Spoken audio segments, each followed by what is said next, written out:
Good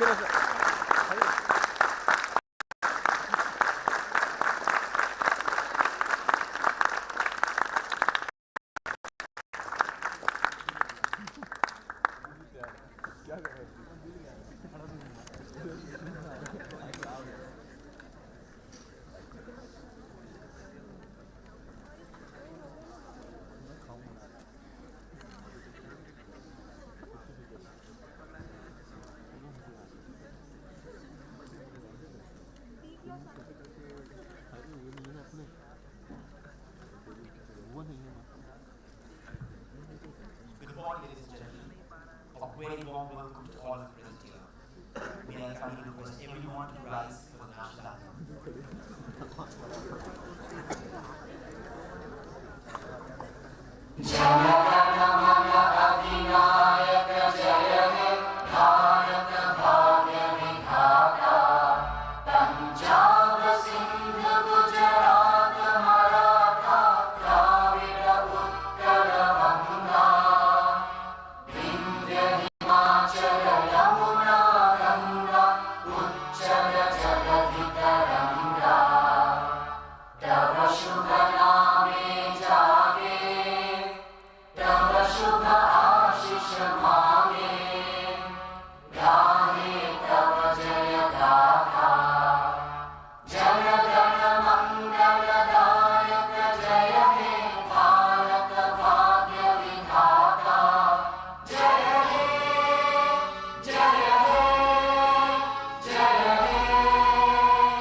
Let me share the words of the celebrated poet, Alfred Lord Tennyson.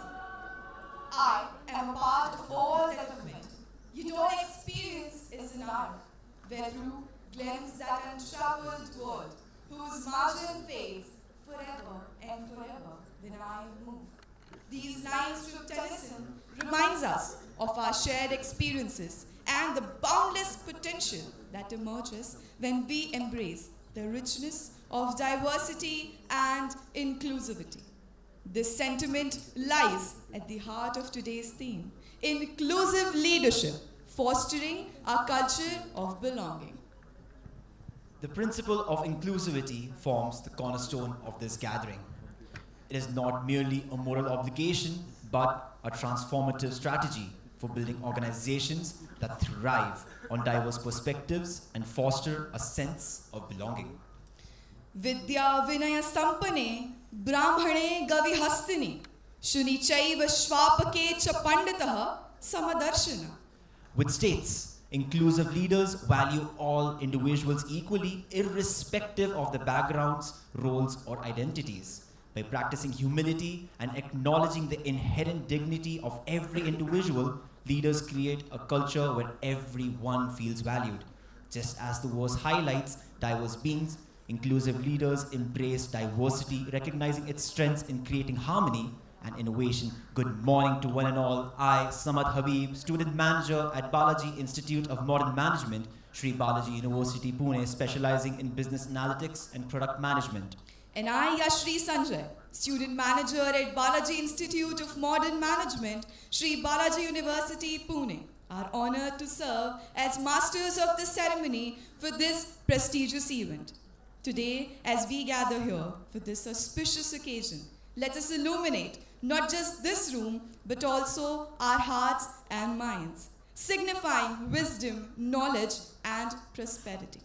Before we embark on this journey of enlightenment, let us invoke the divine blessings through the traditional lamp lighting ceremony. The light of the lamp is a beacon of hope, dispelling darkness and igniting the flame of inspiration in all of us.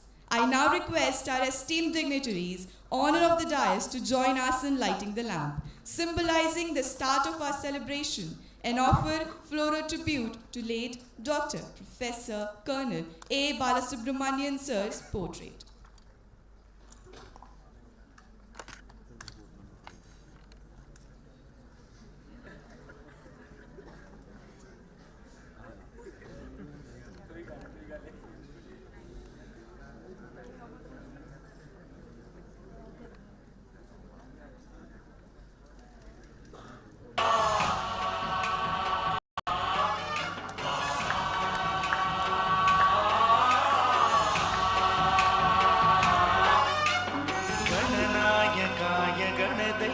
गणाधिपताय गणाध्यक्षाय धीमहि गुणशरीराय गुणमण्डिताय गुणेशानाय धीमहि गुणातीताय गुणाधीशाय गुणप्रविष्टाय धीमहि एकदन्ताय वक्रतुण्डाय गौरीतनयाय धीमहि गजेशानाय भालचन्द्राय श्रीगणेशाय धीमहि।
Thank you so much, all the dignitaries. I now request everyone to please have their respective seats.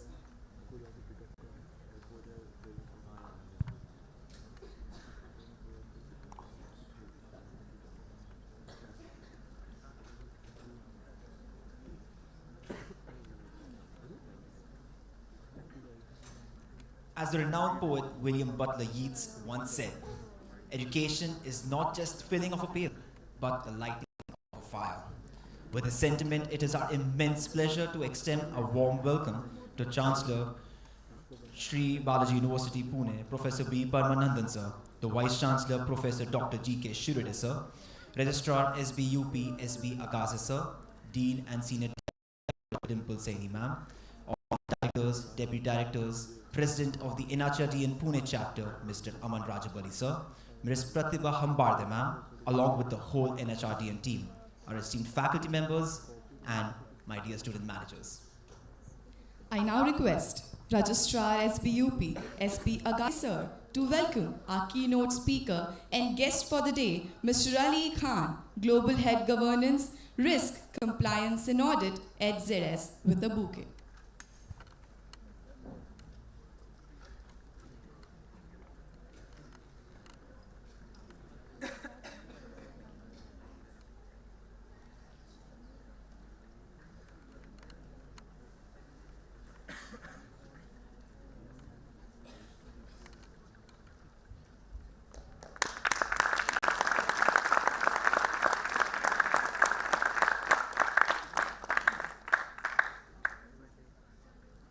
Thank you, sir.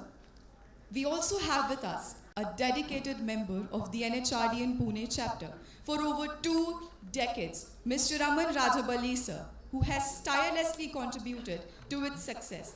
His roles as Executive Committee member, General Secretary, and Vice President have been instrumental in shaping the chapter into a thriving hub for professionals. Now, let's welcome our esteemed guest, Mr. Aman Rajabali, sir, President of the NHRDN Pune chapter. I request Director, BIIB, Senior Director, IT and Admissions, Dean, Faculty of Commerce and Management, Dr. Biju Pillai, sir, to please welcome Mr. Aman Rajabali with a bouquet.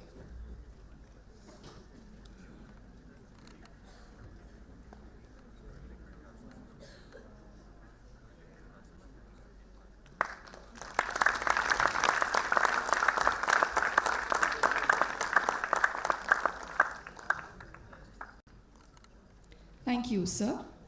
Now I request Director BIMM, Dr. Archana Srivastava ma'am, to welcome NHRDN team member Ms. Pratibha Hambarde ma'am.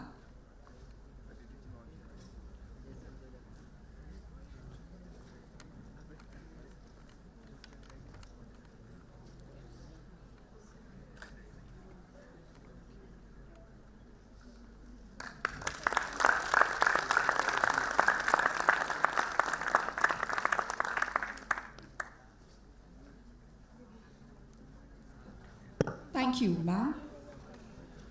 The National HRD Network, NHRDN, is India's leading body dedicated to advancing human resource development. With a membership exceeding 30,000 professionals, NHRDN has played an instrumental role in campaigning innovation, inclusivity, and best practices within the HR domain.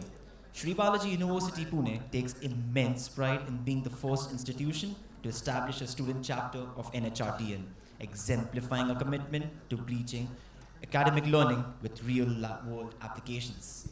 Our chapter has consistently pushed the boundaries of excellence. One of our landmark initiatives was the POSH seminar, where Advocate Neha Bhurat facilitated an engaging dialogue on workplace safety and inclusivity. This event empowered participants with a deeper understanding of creating safer and more equitable workplaces. Another noteworthy initiative was the Exploring People Practices through SQL certification course, designed to equip students with vital data analytic skills. These capabilities are increasingly essential in today's landscape, enabling professionals to derive actionable insights and make informed decisions. Our efforts were further validated when our chapter received national recognition at the 20th National Conference in Kolkata.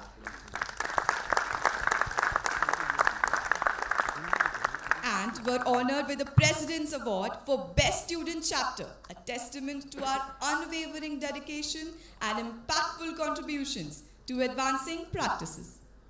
The SBUP NHRDN International Student Conference, held on 14th September 2024 at SBUP, was our first international conference and a dynamic platform uniting industry leaders, academicians, and students to explore leadership, business innovation, and skill building in today's fast-changing corporate world.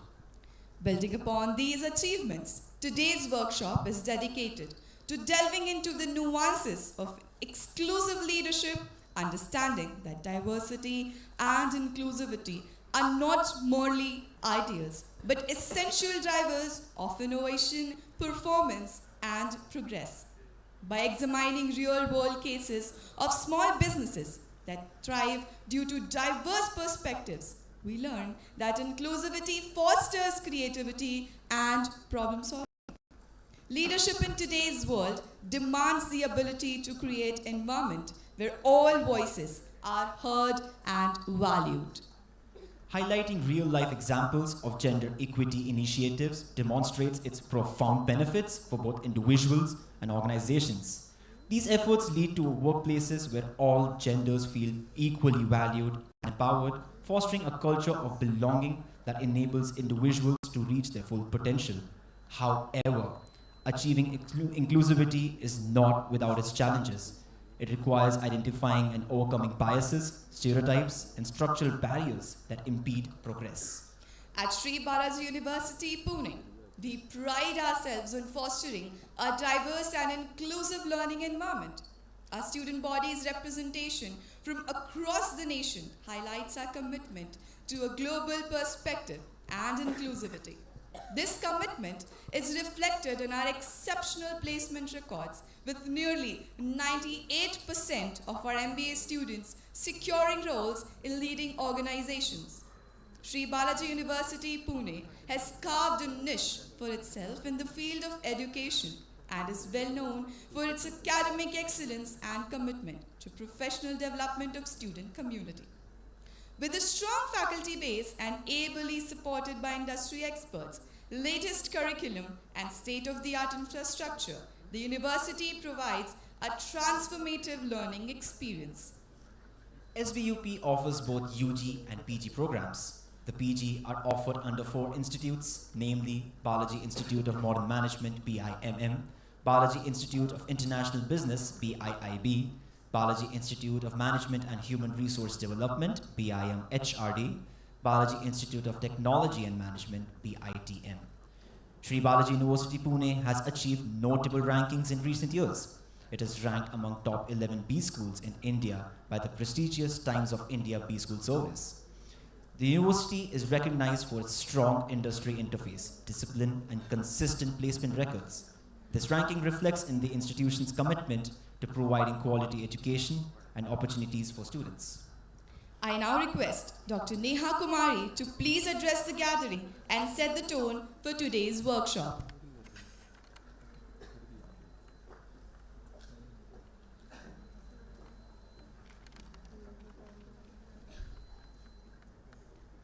I'll start with a quote. I hope you have heard Sundar Pichai, and I'll start with his quote, very beautifully weaved. He has written, "True leadership is about creating a space where everyone feels valued, empowered, and included, where their differences are celebrated, not just tolerated." So, a very warm welcome to all of you. A very warm welcome to the Registrar of Sri Balaji University, Dr. S.B. Agase sir, Senior Director and Dean, Dr. Biju Pillai sir, Dr. Archana Srivastava, Director BIMM, Aman Rajabali sir, the NHRDN Student Chapter President, Pratibha Hambade ma'am, and the keynote speaker, Ali sir. A very warm welcome to all of you, the eminent faculties, and all my student manager. So first of all, I really want to thank our Chancellor of University, Professor B. Paramanandan. It is because of him that this workshop is actually happening.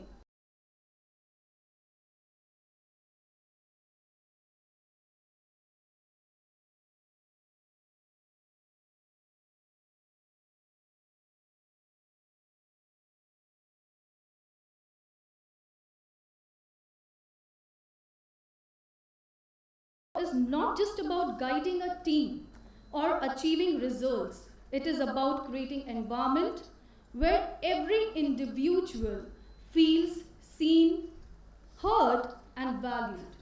Inclusion is no longer a mere checkbox. It is the foundation upon which strong, resilient, and innovative organizations are built. In today's diverse world, fostering a culture of belonging is not just an ethical imperative, it is also a strategic advantage. Research consistently shows that teams that prioritize inclusion and belonging outperform those who do not. You know why? Because belonging empowers individuals to bring their authentic selves to work, unlocking creativity, collaboration, and commitment. So this workshop is exclusively designed to help navigate the critical aspects of diversity and inclusivity. And here we will explore how we can recognize, challenge the unconscious biases. We also can understand the role of empathy in building meaningful connections, as well as practical strategies for creating spaces where everyone, regardless of their background, feels empowered to contribute and thrive. I encourage you all to engage fully, ask questions, share experiences, and challenge the perspective. Remember, inclusivity is not a destination, it's a journey that requires us to continuously learn, unlearn, and grow. So with that, let's embark on this transformative journey. I welcome you all once again, and I wish you a wholeheartedly learning environment. Thank you.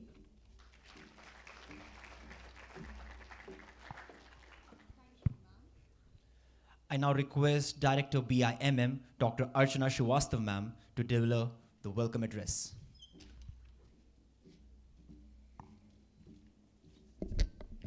Very good morning to all of you. Our esteemed keynote speaker, Ali Khan, Global Director, Governance, Risk and Compliance, ZS Associates. Our Honorable Chancellor, Anand sir, even though he's not here in person, but his support and guidance is always there with us. Our Vice Chancellor, Dr. G.K. Shirde sir. Our Registrar, Dr. Akse sir. Thank you, sir, for coming here and supporting us. And we have Mr. Aman Rajabali sir, President NHRDN Pune chapter. We also have Pratibha ma'am here, who's also one of the driving forces behind this event that we have here. My NHRDN faculty mentors, all my other faculty members, and of course, you dear students. So today it gives me immense pleasure that we have gathered here to talk about a topic which is of immense significance to our society and workplaces, that is diversity and inclusiveness. These are not just corporate buzzwords or moral obligations, but they are essential principles as they shape a fairer and more vibrant and innovative world. All of you are budding managers, and all of you aspire to be part of the corporate world. Today, corporates are also wholeheartedly embracing diversity and inclusiveness. And two great Indian examples, one is the Tata Group and the other is Infosys. Of course, many others are also following suit, but these two companies have done remarkable work in this area. If we talk about Infosys, they have taken special care and special efforts to ensure that women are represented in leadership positions. So they are a company that are trying to bust that myth of glass ceiling, that women can't reach leadership positions. And the other company that we talk about, the Tata Group, they have ensured not just diversity, but they have ensured there is inclusiveness for the LGBTQ plus community, people who are differently abled, so that a diverse workforce is more productive, a diverse workforce is more brilliant in terms of different perspectives or ideas that are brought before the table. Global organizations like Google and Microsoft have invested in unconscious bias training and diverse hiring practices. These companies understand that diverse teams bring varied perspectives, driving innovation and better decision making. While many organizations are doing a lot of good work in this area, still there is a lot of room for change, lot of room for improvement. Often, companies say that they support diversity and inclusiveness, but on the ground, we find that there is no, true efforts that go in that direction. So often there is, this value action gap. While we say, yes, we subscribe to this value, but we don't do enough to ensure that is implemented. So before we claim or before we make tall claims that we are doing, big things in this area, there is a need to first of all change the mindset. Once the mindset changes, rest of the things will follow. So inclusion is of paramount importance. See, diversity can happen, that is easy, that can happen by default. But what is more important is inclusion. Simply put, diversity without inclusion is like a garden where you have planted seeds, but you're not nurturing the plants. So inclusive environments foster collaboration, creativity. When people feel they belong, they perform better, take greater risks, and contribute to their full potential. Studies show that companies with inclusive cultures are more likely to outperform their peers in terms of profitability and employee engagement. At a societal level, inclusion promotes equality, reduces social fragmentation. It creates opportunities for marginalized groups, empowering them to contribute meaningfully to economic and social development. So the call for action for all of us today is, as individuals, each one of us has a role to play in fostering diversity and inclusiveness. Whether it's challenging stereotypes or embracing perspectives different from our own, or small actions, they can create a ripple effect of change. Let us celebrate our differences as strengths and work towards a future where diversity is not just accepted, cherished, celebrated. That will be the cornerstone of our collective growth. So today on this forum, we are going to have a very interesting conversation, very interesting insights that will be shared on this topic, which is not often talked about. So we have our keynote speaker, Ali Khan, who will be talking to you soon after this addressal. Then we have a panel discussion today where we have very eminent professionals.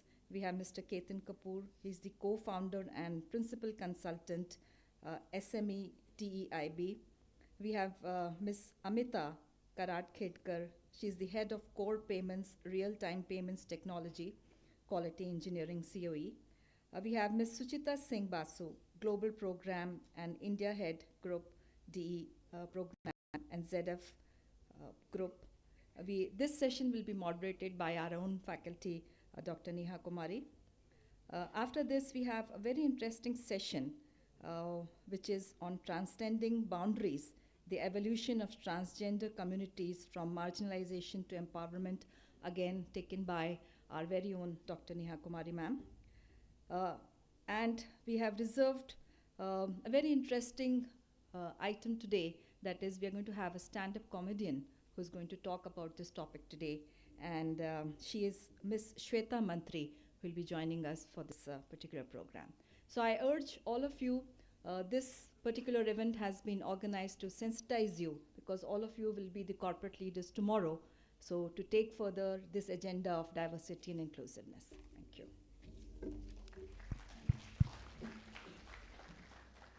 Thank you, ma'am. I now request Dr. Biju Pillai, Director BIIB, to deliver the welcome address.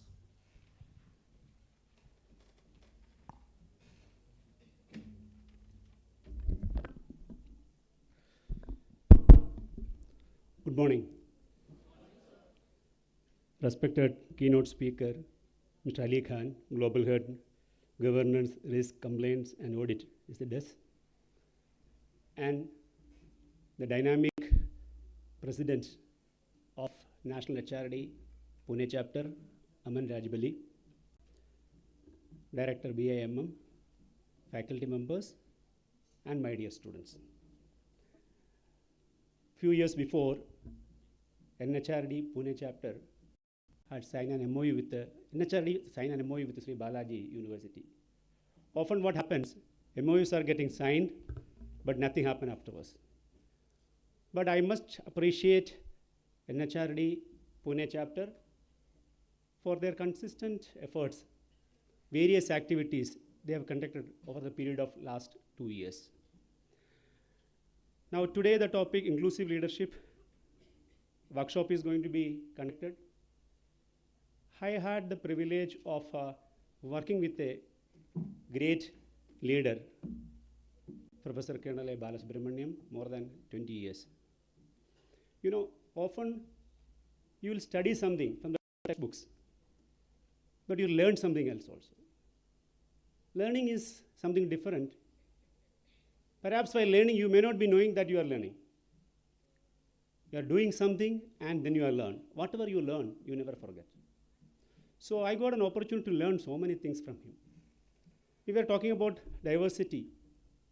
Bala sir always insists that we must go to, we used to go to around 29 different cities to select students, which was not essential. Why we used to go there? He ensured that there will be representation from all the parts of the country. We used to call ourselves as a mini India. Name any state, we have representation. Again, this is Bala sir's idea. First time in the history of management education, he insisted that 50% seats will be reserved for ladies. If you look at in our campus, almost 50% are lady population. Look at our staff members. So that was a great initiative which he has done in the past. Now, today I feel very happy. Perhaps you may ask why I am saying so. I have completed my post-graduation, 93-95. You may think what relevance it makes to announce such kind of statement over here. The reason is, Mr. Aman Rajbali was my batchmate. 93-95, we did our post-graduation together. Whatever mischiefs which we are doing long ago, almost for 35 years before, we used to do. So it is always a, nice feeling when you are sharing your days with your own batchmate. I was asking him at this moment whether he has enrolled for the PhD or not. He said no, waiting for a honorary PhD. Balaji University can give, but we will not give. I request Aman to enroll for a PhD here, and I will be highly privileged if you allow me to become your PhD guide. Thank you very much. I wish all the best for this event, and I forgot to mention Ms. Pradibha Madam's name, NHRD member. Thank you very much. Thank you. Thank you, sir. It's an honor to welcome Registrar SBUP, SB Akazi, sir, to share his valuable insights.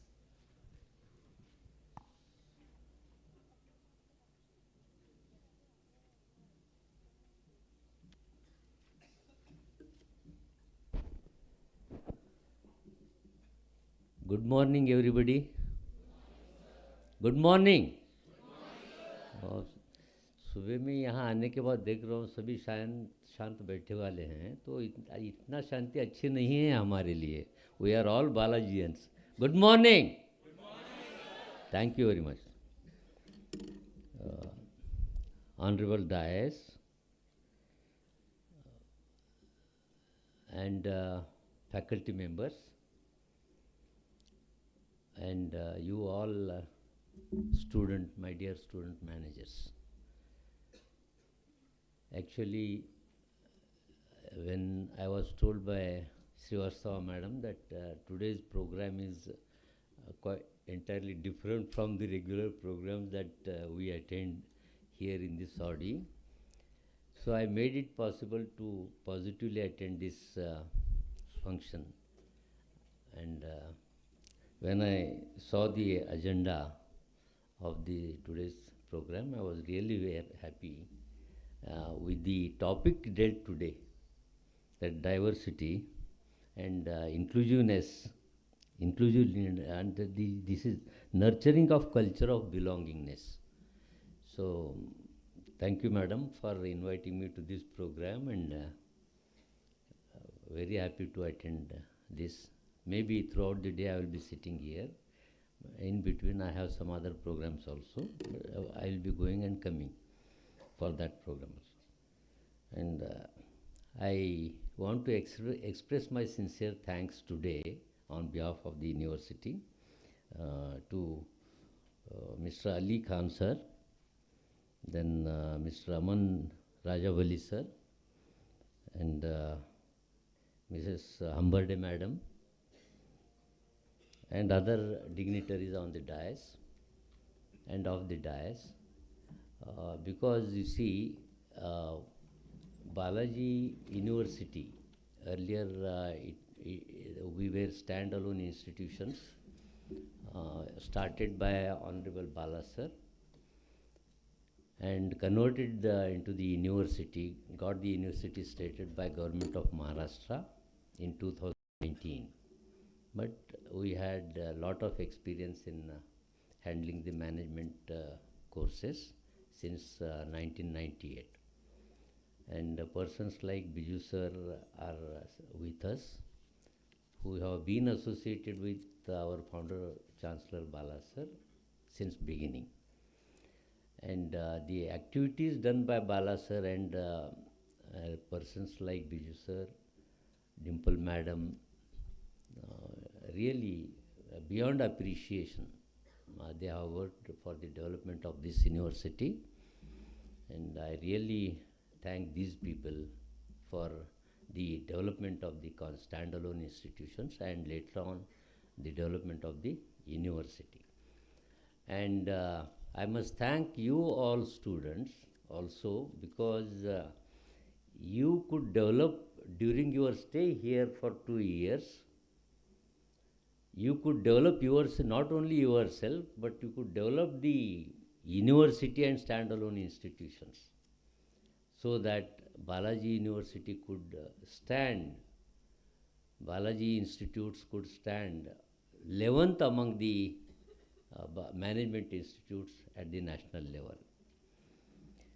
So once again, I welcome all the guests today of today's function, and wish all the best to today's all programs, and thank you very much.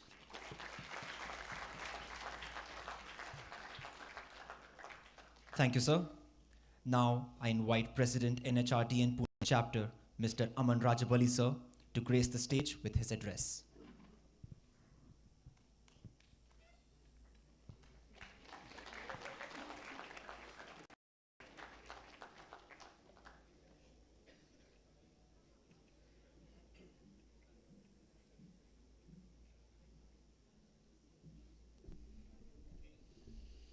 Dastak और आवाज़ तो कानों के लिए होती है, जो रूह को सुनाई दे उसे खामोशी कहते हैं।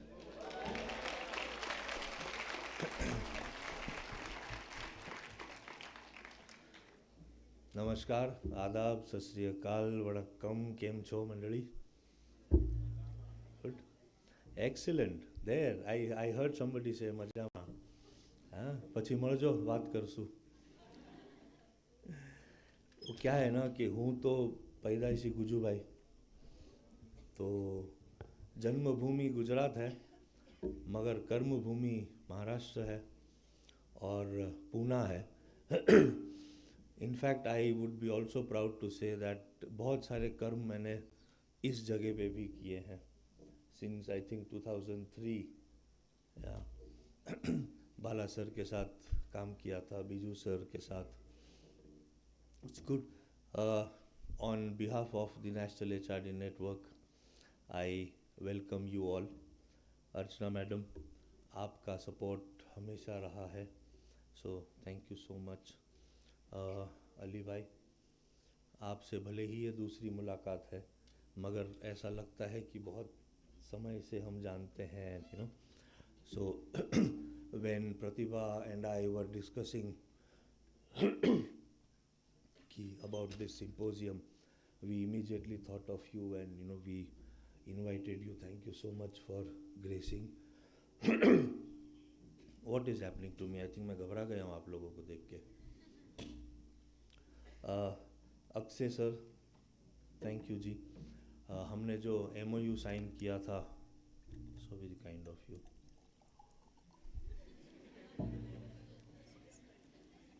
Cheers.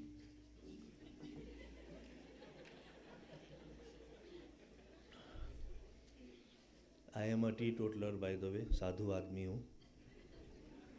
ज़बानी नहीं लगता होगा मगर my lifestyle is very sadhu type. Yeah. Akshay sir, जो MOU he was talking about, he was he was the signatory, no? So and of course Biju sir तो हैं हमारे supporter. He's been motivating me to do PhD. I am trying to pataw him to give me honorary. But khair, jokes apart, this is a very serious topic that Neha madam and हमारे प्रतिभा madam, Archana madam, we came up with this topic. Why is it so important? ये तो Archana madam ने कहा है. Akshay sir also mentioned about it. Neha madam mentioned about it. We were talking. Archana madam spoke about women empowerment, giving opportunities to women to come up in the leadership roles. My family background has been such. I am a farmer's son, coming from a very, very small village in Gujarat, Kathiawad for that matter. तो वहाँ पर भी हमारा upbringing इस प्रकार से रहा that even my grandmother in those days used to support my sister-in-laws to work, you know, not sitting at home and taking care of chula chokha, but encourage. So that is the kind of environment I have been brought up in, you know, that women have been together. In fact, in most cases they have been above. When I came to Pune to study, and then people have been talking about breaking the glass ceiling, women empowerment and all, I used to wonder, do women really need that sort of an empowerment or they are already empowered? मेरे हिसाब से women have been empowered by the supreme power. It is the men who need to be empowered, or rather to be sensitized for accepting women. You know, you heard about the male ego, chauvinism. Okay? तो ये सब चीज़ें हैं, मगर the fact remains that we need to welcome them.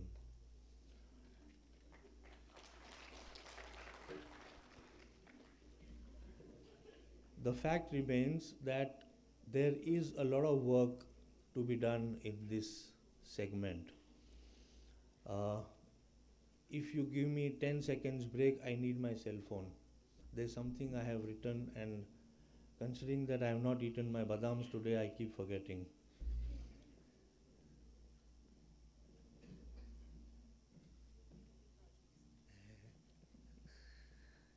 Uh, this दो पंक्तियाँ, this is only for our girl students, all the women sitting here. Yeah. अपने career में जीत के आने के लिए मैं काफ़ी हूँ. Even I am feeling sleepy when you're yawning. That's okay. Listen to this. होश उड़ जाएंगे. अपने करियर में जीतने के लिए काफ़ी हूँ. मैं निहत्ती ही ज़माने के लिए काफ़ी हूँ.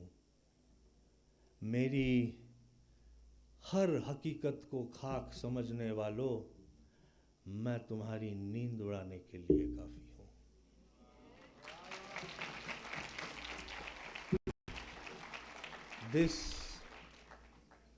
This I think is a very apt tribute to all the women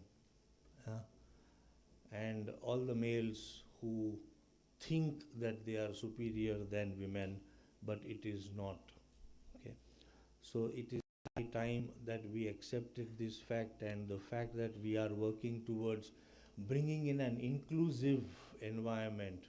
Okay, it starts from your neighbor, the girl sitting next to you, or the women at your home, women outside, women everywhere.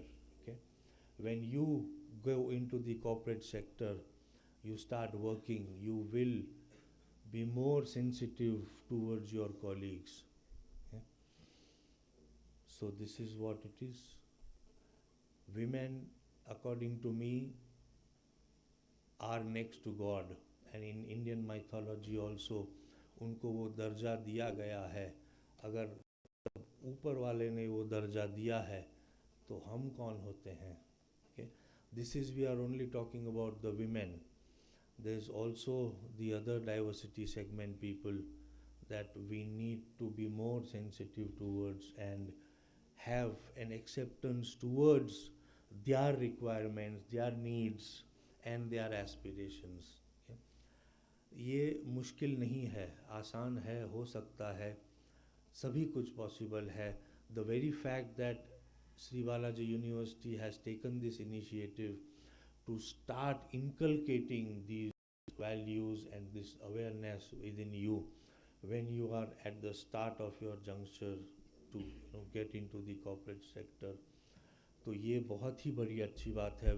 Believe me, Pratibha madam and I have been working with various institutes, मगर इस topic पे अभी तक हमको किसी ने request नहीं की है that they would want to do a session on DEI. So I congratulate madam, Archana madam, Neha madam, Neelam madam, Dhanraj sir.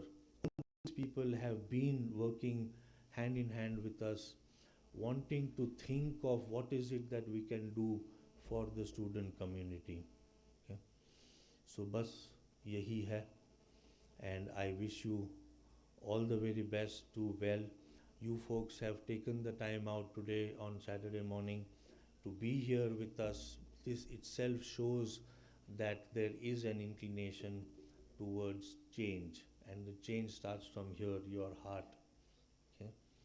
तो बस जाते जाते और तो क्या कहूँगा, भरी बरसात में उड़ के दिखाए माहिर परिंदे, खुले आसमान में तो तिनके भी सैर किया करते हैं. Cheers to you folks.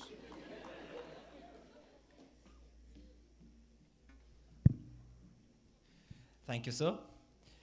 Now I invite NHRDN team member Ms. Pratibha Hambarde ma'am to grace the stage with her.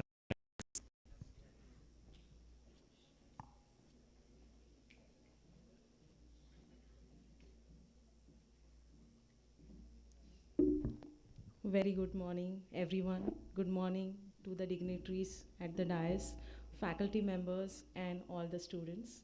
It's always a lovely morning when it starts with the students. Any event with the students is always very nice, vibrant. For Aman sir, he has already set the mohol, with the shairi. So I'll keep my address very little short and will help to take everyone the agenda ahead. Aman sir ने आज काजू खाए थे, बादाम नहीं खाए थे, जिसकी वजह से वो थोड़ा शायरी भूल गए. So for students, you might feel that diversity related क्या बात करनी है, why to attend the panel discussion, why to listen so much sitting here in the auditorium. You may feel that when you are at work, you will just start with it by making sure that you hire diverse workforce, okay? And फिर देखा जाएगा, the journey will begin and you will manage the hurdles and you will manage everything and it will lead to a good diversity initiative. Well, it doesn't happen that way. There is still time to come wherein it becomes normal to work with a diverse workforce. So this is an opportunity for all of you to make sure that you get a lot of inputs, lot of information, and you get to ask many questions to the very good panel discussion that is going to happen, to very good interaction that is going to happen along with Shweta Mantri. Take it as an opportunity. It's a long journey for diversity initiatives for NHRD and for any other institutions who take many initiatives. It's a long journey to see, when you guys maybe work a lot of time in the corporates and it becomes a new normal to have a diverse workforce. So we are aiming to it. Now, this is about the forum today and the workshop today. Apart from this, diversity related Center of Excellence is formed by National NHRD Network. We take many initiatives for the students who are really interested in taking, in volunteering, in taking some responsibilities. Please contact the students chapter here of NHRD. Okay. So I wish and all the best for this particular workshop today, the symposium. Make most of it. And a very warm welcome to all the students from the NHRD team. The team members, Shravani Uttekar, Revli, Aman sir's son is here today with us, Ayan Rajabali, and from Tina, a very warm welcome to all of you.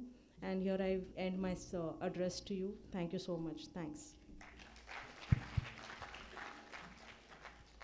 Thank you, ma'am.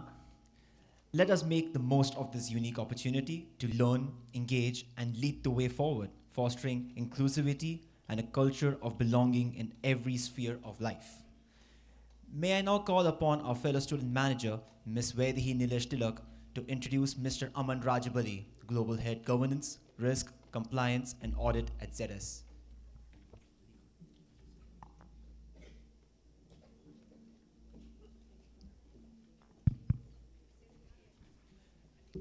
Mr. Ali Khan, Global Head Governance, Risk, Compliance, and Audit at ZS. Diversity is a fact, but inclusion is a choice we make every single day. A very good morning to everyone present today. I, Vaidehi Nilesh Tilak, have the privilege of introducing an exceptional leader and advocate for meaningful change, Mr. Ali Khan. In a career spanning over 15 years, Mr. Khan has masterfully navigated the intricate realms of risk management and audit. As the global head of governance, risk, compliance, and audit at ZS, a globally renowned professional services firm, he has redefined standards of excellence by designing and implementing frameworks that seamlessly align organizational resilience with strategic vision. But what truly sets him apart is his unwavering passion for diversity, equity, and inclusion. He believes that DEI is not just a concept, but a lived commitment, a thread that weaves through every decision and interaction that we make. His intentional approach to fostering cultures of respect, collaboration, and belonging has left an mark on teams and organizations alike. With a solid academic foundation in physics and communication electronics from Savitribai Phule Pune University and multiple ISO certifications to his name, Mr. Khan exemplifies the harmony of technical expertise and visionary leadership. Today, we have the honor of hearing from a professional who not only drives innovation but inspires inclusion to its truest sense. Please join me in extending a warm and respectful welcome to Mr. Ali Khan.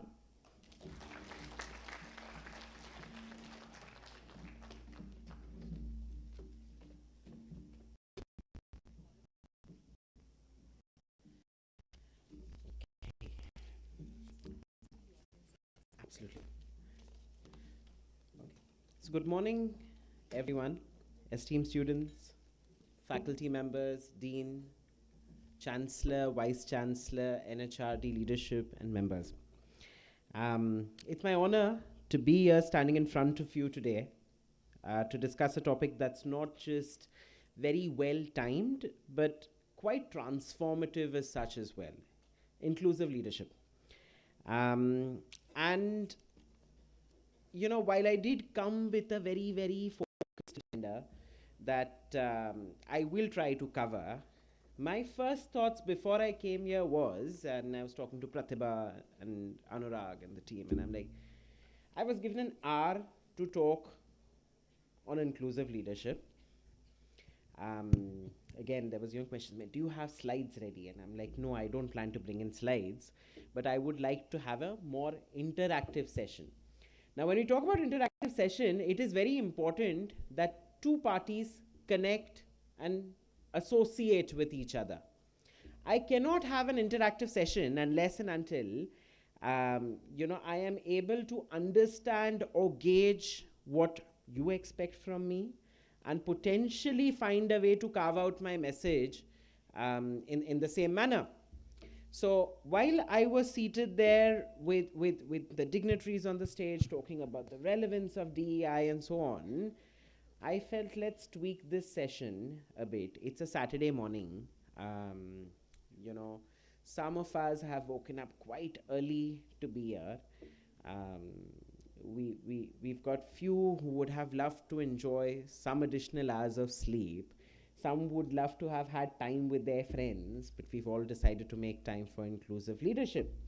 So let's do something different. Now, I have a question to ask before I start moving around till, you know, a mic is arranged for me. How many of us Gen Zs out here like Instagram Reels? Show of hands. Good, this is good. How many of us at least send 5 reels to their close friends or friend groups in a day? Okay. And Anurag, if you can get me a hand mic, because I would like to move around a bit. And I need one for the audience as well. Okay. So I was seeing this very interesting reels yesterday. And you know, when we talk about diversity and inclusion, let's start with a very small definition. And we're going to do a fun icebreaker activity. But then I need your participation and your support, okay?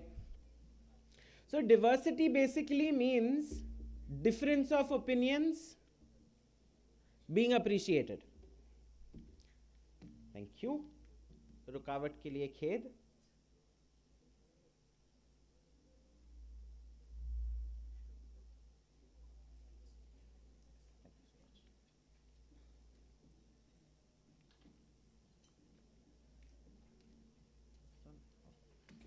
Can we hear me? Okay. And we need a hand mic for the audience so we can do a fun activity. Yes. Okay. So, diversity means difference of opinions.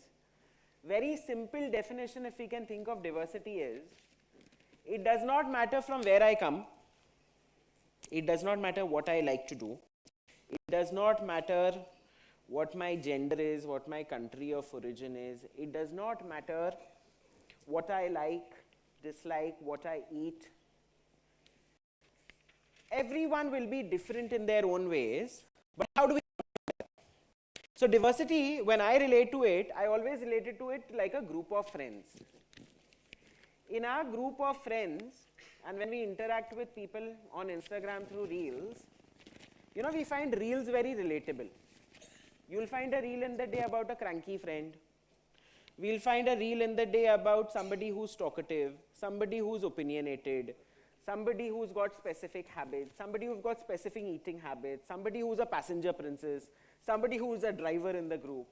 And we yet come along so beautifully together that despite the roasting that we are doing to each other in that friend group, there is inclusion. There's that collectiveness, there is that love and harmony, there is that group of people who you want to see every day, day after day, and you don't get bored of them. Now that's what D&I exactly is like. If you want to think of inclusive leadership, it's a very technical topic, and trust me, I've got 12 pages of gyan for you here, okay? But looking at the beautiful morning tempo, I've decided to break that in a slightly different manner.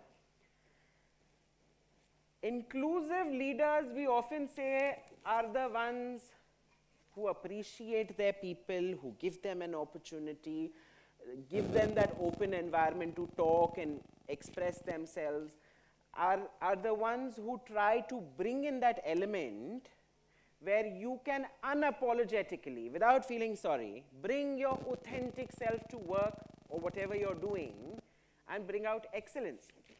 Now the first step to do that, or the very simple mantra, is to let you be unapologetically you. So we'll do a small activity out here. We'll have a mic passing around.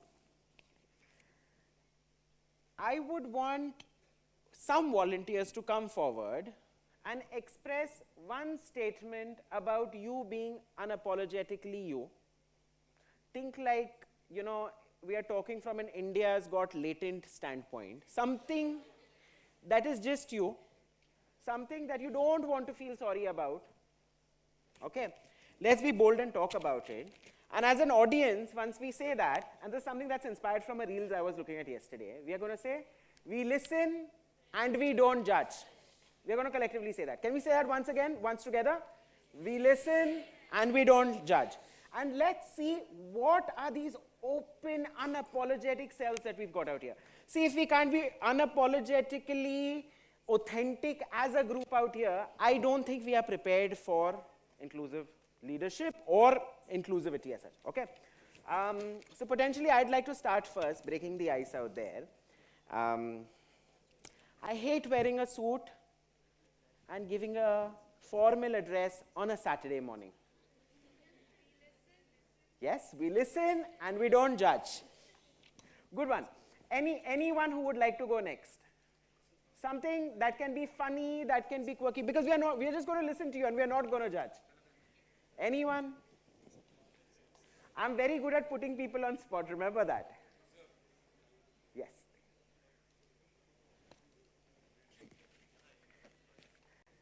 And folks, let's make this fun. There's no judgments out here in this room. I hate to shave every day and college judging me on my grooming conditions, so I don't like it. So we listen and we don't judge. Great, great, very good. Let's go for anybody else. Shaving at times is boring. Anyone else? Anyone? Show of hands. Come on, people, we are not judgmental people. We are not going to roast you. This is not India's Got Latent. Sitting in different rows, okay. We listen and we don't judge. Anyone? Pratibha, let's go with you. What is that one unapologetic fact about you?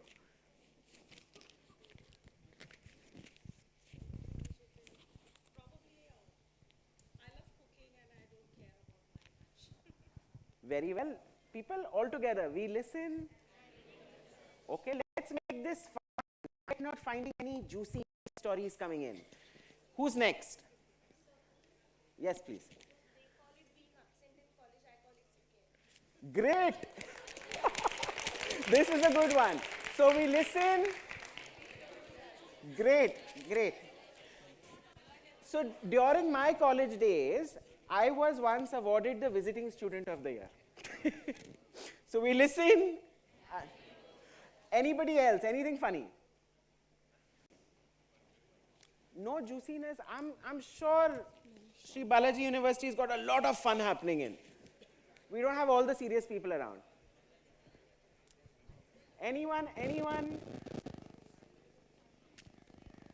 See, this is not going to count marks anyways. It's not going to go into merits and demerits. Anyone? Show of hands. Last two. We'll try to take last two. Yes, please.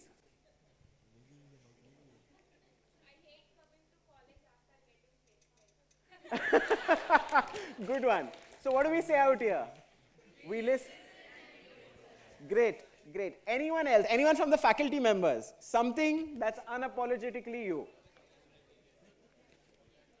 Anyone? Last one before we move ahead. Okay, please. Yes.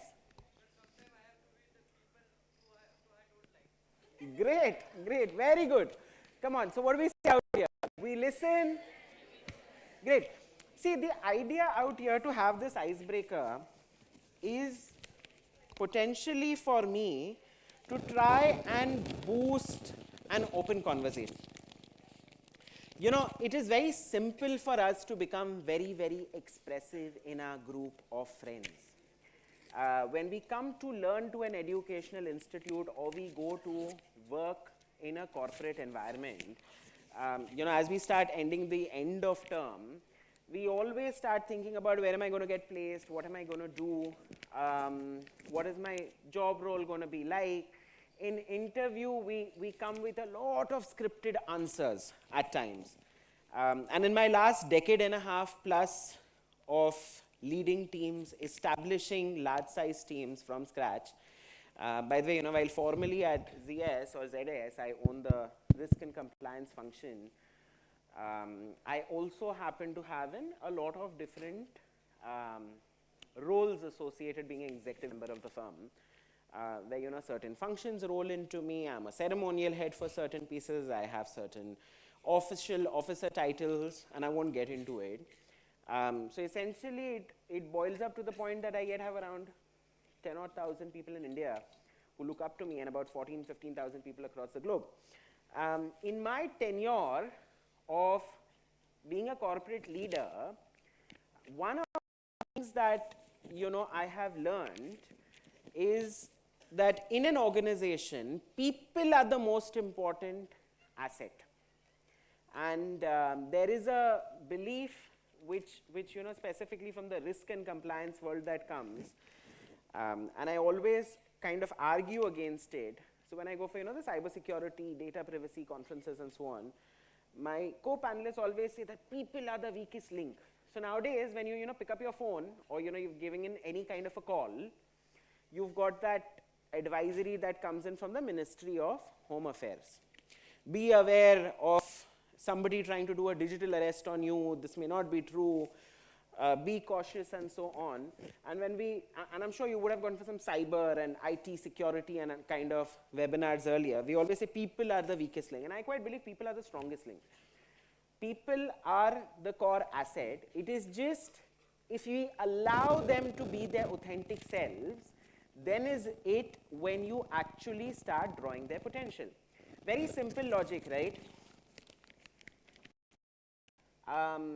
In a normal day-to-day life, you may be a very dynamic person in group. You'll be able to hold the stage. You'll be able to hold the span of attention. You'll be the hero in that entire group of friends. However, if we are putting you from that heroic image where you're able to express yourself and be your own free self, we put you in an environment where you are to be controlled in a manner. So for example, you know, aapko rishta dikhane le jaye, where you have to be, you know, all prepped up and quiet and well behaved and, you know, not show your true self. Your true personality doesn't come out. And I'm not sure how many of you all have seen that you know, scene from the very old movie Sholay, where you've got Amitabh Bachchan and Dharmendra talking about, and Amitabh Bachchan is like, ye to bahut sharif, and he keeps relenting 20,000 bad qualities about his friend. People do not know the real you, so your true essence does not start coming out. When we look at corporate environments, once we graduate out of colleges, our need of the hour is to boost productivity, to show innovation, to drive business, to drive excellence. That's what organizations expect you to do. But if you don't bring your own self, you will never be able to put your ideas very openly out in the open. You will never be able to show what your true talent is, because what's going on to your mind is, team leader kya bolega, manager kya bolega, and we start falling into that trap of the literal Indian thought process that at times we've got, log kya kahenge. I am not expressing or bringing out my full potential, so essentially what do I start doing? And if you've got friends who are working, you'll notice about that. That was my initial 4-5 years when I started my journey in the corporate world. We start our week or any conversation, specifically in our outsourced kind of industry, which is very predominant in India, we've got work environment which is not a 9 to 6. At times there are overlapping shifts, there are different work times. We try to collaborate with our onshore and US and UK and Europe colleagues, so we work in different time zones. When two colleagues often meet up, the start of the conversation is, what shift are you doing? Or the second part of the conversation is, when is your week off? Or the third one is more on, when are your leaves or what did you do in your leaves? We box ourselves so much that we are finding these windows to open ourselves and become expressive. We find windows of times, multiple times in the day, on social media to relate to each other with reels and memes. Now that's the sad reality. And that's where the concept of inclusivity really comes in. How do we try and create a safe culture and ecosystem where everyone can be their authentic selves? Because when you are your authentic selves, there has been a lot of research that's been happening. There's very big consulting companies, which we normally called one of the big threes, Boston Consulting Group. Last year, they did a massive research study where they found that, where inclusivity thrives, innovative delivery and innovation related growth of organizations is 19% more than what it is for traditional organizations where you do not have inclusivity. Why is that? Because when you're free, your mind starts working at a different level. We often hear that people do not leave bad companies, people leave bad bosses. So your first boss or your second boss, or through your professional journey, we often come across leaders who are really, really innovative, who we enjoy spending time with, who we enjoy learning. We try to even adopt some of their own habits because they are so liked. And then on the other side, on the flip side, we also have leaders, our first reaction to it comes across, acha theek hai, ek gyan session hai. Because of that lack of an inclusive leadership mindset. And we do not want to engage into a lot of conversations. We do not want to, learn or follow through. We will do things because we have to do it. We'll do things out of force rather than out of, really genuineness. Now, that's something that we even practice in our own social circle and friend life, right? We've got some friends who we are so engaged with that we would want to follow through what they say, run at a beck and call, answer every call and text, want to make plans. Or on the other side, in our day-to-day lives, there are few friends who we would really want to consider and say, okay, acha theek hai, main aa raha hu, and you don't turn up for the next 2 hours. These are things that we do, right? The reason for it is the first party has given you the opportunity, has given that welcoming environment, has been listening to you carefully, has been attending to your needs, has been giving that special attention to you, has been understanding you, has been trying to weigh into your likes and dislikes, and hence you're giving in that kind of a more proactive approach. The second side may not be giving that. So that's exactly what inclusive leaders are. So in case if we want to think about inclusive leadership, why does this really, really matter? Inclusive leadership drives diversity and innovation It helps in improved decision making and problem solving, because an inclusive leader is going to want to take everyone's opinion around the table and try to come to a collective decision. Consider it in that way, right? Selecting in a movie. Big rocket science task even in a group of 10 friends. Somebody may want to watch horror, somebody may want to watch, you know, a rom-com, somebody may want to watch a comedy movie. It's always a big debate, you know, if it's a Saturday night, and trust me, when I'm sitting down with my friends and family, and we're like, okay, let's watch something on Netflix. An hour will go in thinking about what do you want to watch on Netflix. The best way is you want to foster in everyone's opinions together and bring it, and that's a very difficult task. So an inclusive leader tries to foster that. There is also a lot of engagement and retention. Now, when you look at your own Instagram reels, have you seen those cool manager reels coming in? That there are those fun, cool managers who ensure that their employees are more like their friends.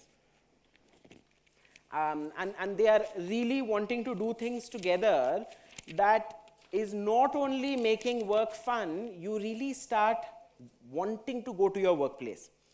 It also, at the end of the day, what does that benefit from a business standpoint? Because, you know, when you talk about things like being an inclusive leader, we always think about how does it benefit the business and the organization. A well-structured, diverse, inclusive team with an inclusive leader will always be more productive, like we saw in the BCG case study. 19% more. 19% is quite a lot of more growth in today's world. An average corporate organization that is on the stock charts, making good amount of money, would normally have in a growth rate between 9 to 13% on an annual basis, and that is massive amount of growth. When you look at the number of zeros in the billion-dollar figures, so even when we talk about the Tatas and the Infosys of the world, when we look at that 12 and 13% growth at an annual level, that is massive amount. It is massive amount to start affecting the economy of a country, right? So when you talk about 19% growth from peers, having a D&I focused organization and strategy, that is quite a lot of a thing. So when we talk about inclusive leadership, and we started with this entire thing on empathy and the entire piece of open communication, one may want to think on what are few of the key recipes or strategies that we want to keep in mind to ensure that we are thinking from an inclusive leadership standpoint. Now, why am I bringing this to you today, or what is the thought process of starting with this keynote on inclusive leadership before we get into the panels and so on, is you are the leaders for tomorrow. Today we are sitting here and we are thinking about, you know, our end goal as a placement offer, or the end goal of getting in an A grade as part of your courses. 5 years, 10 years, 12 years down the line, potentially you will be standing in my space and talking to the next future generation leaders who will be further growing into leading organizations. So it is very important for you to understand and try and build this as part of your own thought process, your own personality, that how can you become a more inclusive person to start with? How can you start thinking as a leader? Because thoughts become action over a period of time. And how do you ensure that you try and bring across these strategies into your success? So the first tip that I could give you is active listening.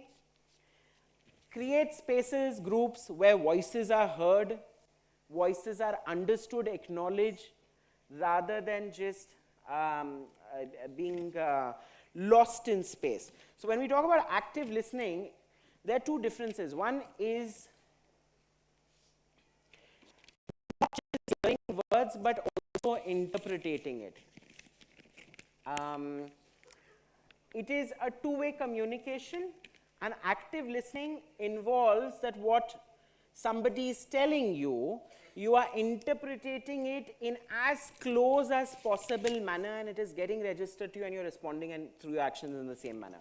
So it is very important to try and engage into active listening and bring that as part of you in case if you want to be an inclusive leader. Simple example. I came with a long script with a very typically corporate written style of talking about, you know, here are the strategies for becoming an inclusive leader, here are the success metrics, here are certain case studies and so on. My first reaction looking at most of us was, you know, some of us have just woken up from sleep and they've come. Some of us are looking for the first break happening in. Few of us are, you know, even thinking, why am I today? Slowly, as we went through the set of speeches, I saw the wonderful panelists connect across with the audiences in different manner. Right from thinking and talking and setting the stage, Dr. Archana brought those points. Dr. Biju sir went ahead and got across, you know, certain points of view to, you know, our NHRD team and Aman sir and so on, bringing in the Shero Shairi and engaging people and growing that up. Now, that's a form of active communication where both the parties are trying to understand what is required by the other. The second one is also knowing about or incorporating cultural intelligence. Very good example was when Aman came ahead and said, you know, his greetings, he started with Salam, Namaste, Vanakkam, in all possible languages, right?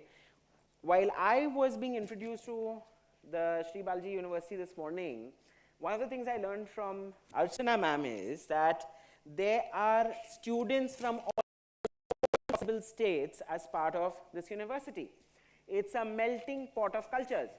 When we relate and talk to each other and understand our cultural nuances, it becomes very easy to communicate. For example, if you're going to, you know, say, from the state's perspective, okay, if you go to Tamil Nadu and, you know, you've got all Tamil speakers and you go and give a greeting as Kemcho, people are going to look at you with a surprise. But if you go there and you simply say Vanakkam, you're going to get a very warm reception, because even if your accent and your dialect is not perfect, the audience or the group of people you're interacting will appreciate that he or she took the effort of understanding what the cultural differences are, right? Have we noticed that, you know, we as Indians love when a foreigner comes and talks English. So, you know, I happen to have an American boss, and over the years, my boss has been, so he happens to be the CEO of the firm. Whenever he's down, his name is Dan Holohan. He's learnt a couple of Hindi dialogues, and the people who listen to him literally go crazy. So the last time he was here, he's like, I want to open the speech, and I want to wear something Indian. And we were going to our Chennai office.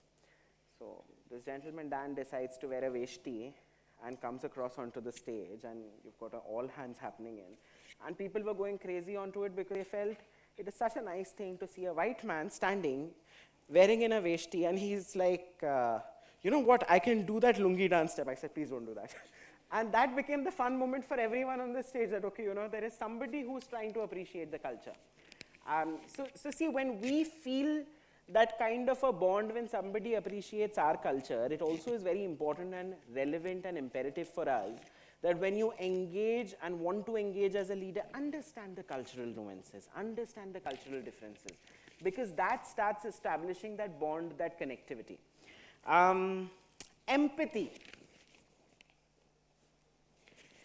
Now, when we talk about empathy, empathy is not like what we think from customer service. How many of us have interacted with call center agents with a bank recently? Any one of us? Any complaint with a banking place or a banking organization? Okay, how many of you received credit card or bank loan related calls in the last 48 hours? A lot? Initially, when you start receiving these calls, your first reaction is, sorry, nahi chahiye. Sorry, I'm not interested. After the fourth or fifth call in the day, you get frustrated. And every time you'll get a call from HDFC Bank, Axis Bank, Citibank, and it's the same bank calling you again and again. Some of us say we have a DND, By the time the fourth call comes in, you're frustrated, you're irritated. The moment you say, अब 4 बार तो already बोल दिया है कि मैं D&D के ऊपर है, आप फिर भी call कर रहे हो, you know, the other side will always respond to you, मुझे क्षमा करिए, sorry, ये ऐसा नहीं होगा, and you'll get the call again. Okay? If we look at this statement, sorry to hear that, sorry you feel frustrated, these are statements. Guides for these set of organizations, and they are also doing their own job, right? There's a script that they need to follow. There's a process that they need to follow. This is written across as being empathetic. But is this real empathy? Empathy is when you are able to understand the other person, understand their need, and try and bring that into your conversation or action. I believe at this university, you have very strong HR analytics and HR practice centers, and we talk a lot about HR education. The role of an HR, fortunately, is not like how social media seems to, lately portrayed, that an HR would come in the morning at 9 o'clock and, have the coffee first and talk to the plant next, and at 11 o'clock wait for the break, and at 12 o'clock say, let's have Rangoli competitions. True HRs really bring that empathy into it, where they talk about policies and framework of an organization, but also start leveraging the lens of equity to make improvements. What does equity mean? Equity means giving opportunities to people considering their different empathetic needs. For example, when we talk about learning and development, not everybody may have the same learning needs. Some people are better visual learners. They can learn through videos and things of that sort. Others are more, may rely more on text. Somebody else may rely more from person-to-person based or tutorial-based learnings. So there has to be a different lens. Somebody may like science or computer science-based courses. Others may have an analytical blend. Somebody else may decide to have, very language skill-related things. So how do you bring that different needs together? Basis individualistic requirements, and HR hence factors in a lot of empathy-based inclusivity. The fourth very important piece is addressing unconscious bias. When we talk about DE&I, and this is the last one, we always focus on this topic called as unconscious bias. What is unconscious bias? We all have unconscious bias. I'll give you an example. So I happen to be a diabetic. I'm a juvenile diabetic. There were a series of doctors that I would visit, and once I happened to go to a friend's mother who happens to be a very famous diabetologist in Pune, and my friend had spoken and he said, you go to my mom, she's a very good diabetologist, she'll go and solve all your problems. And I decide to go there. So we go through the entire diagnostics and the checkup and my reports and the same thing. And my first reaction, and this is my first meeting this doctor, and because it's my friend's mother, I'm like, Auntie, so what do we do about this? Ali, you must stop having red meat. So I'm like, I'm a vegetarian. No, but red meat is not good for you, for diabetes it is very bad. Auntie, I'm a vegetarian. The third time again it comes, but red meat. And I'm telling you I'm a vegetarian by choice. Just because my name is Ali, that does not mean I eat red meat. Okay. And she's like, oh, I felt that, your diabetes is because of the red meat. I said, see, that's exactly, you're not reading the history. I'm a juvenile diabetic. This problem has existed for me since the time I'm born. I can't do anything. It's a genetic problem. Yeah, and that is the day, and today we get along like fire. But that's a classic example of unconscious bias. We create biases within our mind, and this is very, very normal. Without ourselves knowing, basis what we presume about somebody. We heard somebody in the audience saying that, we also interact with people we don't like. It's not a bad thing to do. See, that is not something that's coming under the unconscious bias. We develop, and satirically in the Indian context, we have a very wrong habit of creating biases and even jokes basis some of these traditional thought process and beliefs that we carry across. And pardon my language here. So for example, in a lot of our jokes at a point of time, for us all South Indians are Madrasi.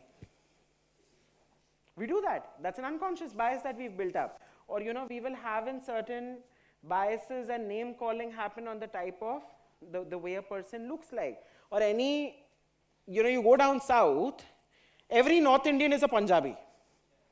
Right? It's an unconscious bias we've built up, and we start doing stereotyping on that.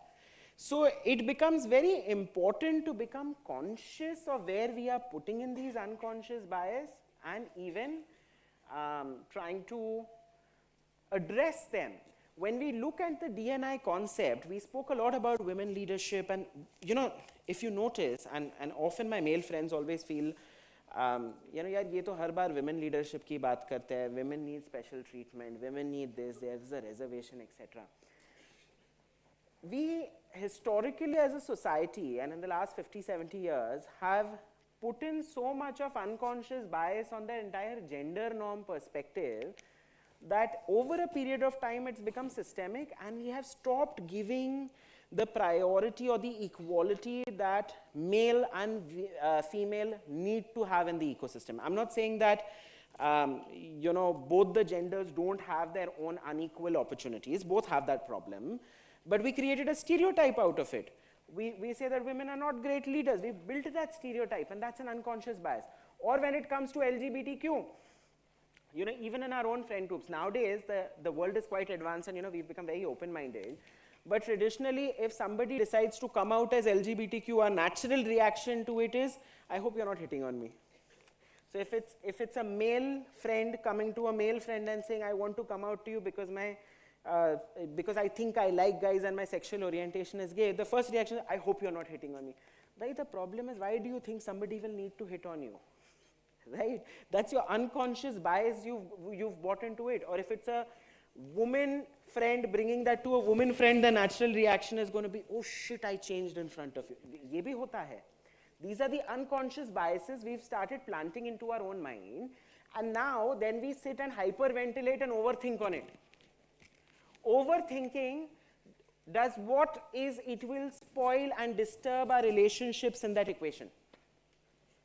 It will not give us that free space to openly communicate, to ideate, to collaborate, because our mind starts functioning in the way that wo to aisa hi hai, ya wo to aisi hi hai. Iska outcome negative hi niklega. And when you really start thinking so much, psychology says what you think, it starts translating into actions, because your mind in an unconscious or a subconscious manner is exhibiting small signals through action. I'll give you a very simple example. And this is, and try this out. If the last thought that you sleep with at night is going to be the first thought in your morning, and if you're constantly thinking or overthinking about a situation where you think you're going to have an argument with someone, you've built this in your mind. There is no actual scenario there, okay? That day or in a day or two, you will have an argument with that person. And that scenario, situation, circumstance will come out on its own. Why is this happening? Because I am building up that unconscious bias within my own ecosystem. So it is very important that we start becoming conscious of it. We start being there in a moment, being there at that particular time, enjoy that particular, environment, and not overthink. Become conscious of actions that we take in an unconscious manner. If you've noticed when, and it took me a lot of time to start thinking in this particular way. If I am talking to a broad audience, often we see, and anybody in my own place would often either say guys. Very common way. When we talk in a group of friends, there are 10 people, men, women together, we'd say, guys, you should not do this. And I'm not saying this because I'm a male and I would say that. Even women do that. So it takes a lot of conscious thought process to start addressing as folks. Very small change. What does it do? It does not let different people of different genders feel uncomfortable, because it does not feel that, okay, you know, his thought process only to address guys. I'm addressing both the sides on the table. Or certain smaller things that, you know, if you're talking in a group, let somebody complete their entire sentence, take a 10-second pause before you start talking rather than cross-talk.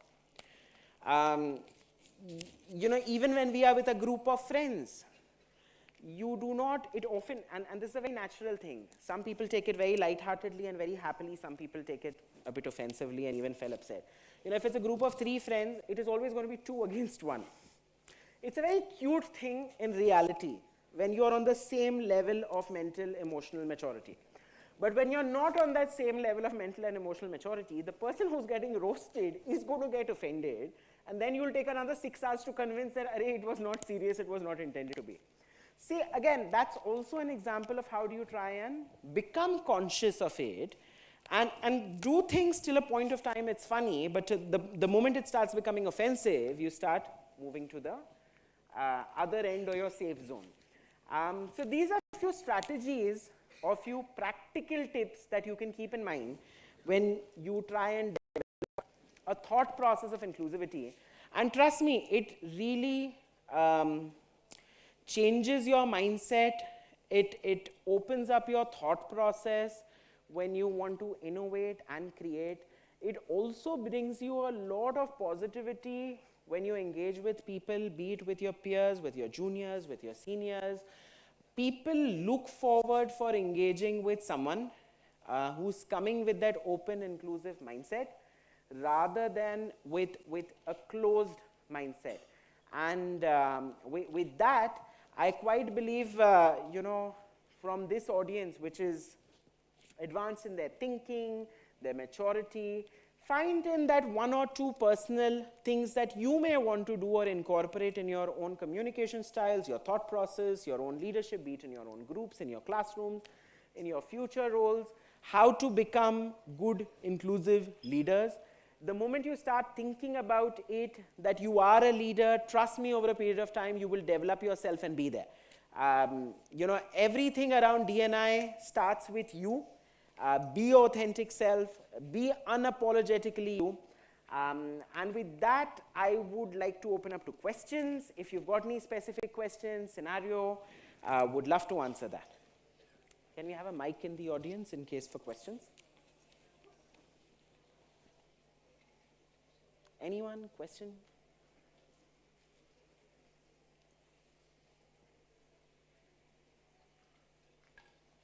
I can ask questions to people as well if you don't have questions.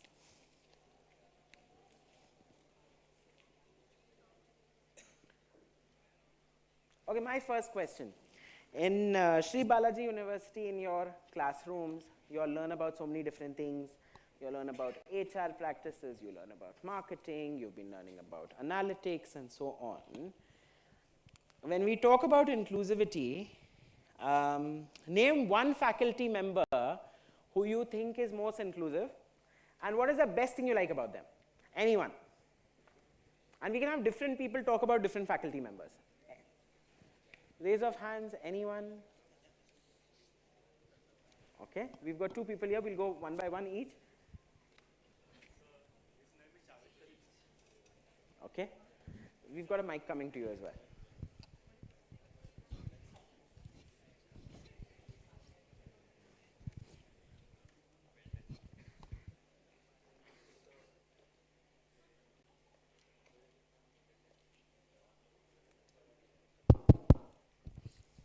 So when it comes to inclusivity, I would like to have the faculty name Javed Kalim sir. He is the one who involves everyone in the class and make the class more interactive. You even don't have to take the notes of his class. Okay. That's the level of inclusivity he's planning, and whatever he teaches, literally gets printed in your mind. That's great. A warm round of applause for Professor Javed. Yes, please. So Javed sir is there, same thing, but also Balaji Reddy sir. He's been working from 20 years here, and one of the best faculty I can say, because he has a lot of stories to tell for each and every topic what he teaches us. So he can connect each and every, like all the branches we have, like operations, marketing, finance, with analytics very easily for us. Great. One round of applause for Professor Balaji. Okay, my next question. Okay, and this is going to be a bit personal for you all. We spoke about friends, we spoke about memes and how we talk to each other. Who would want to talk about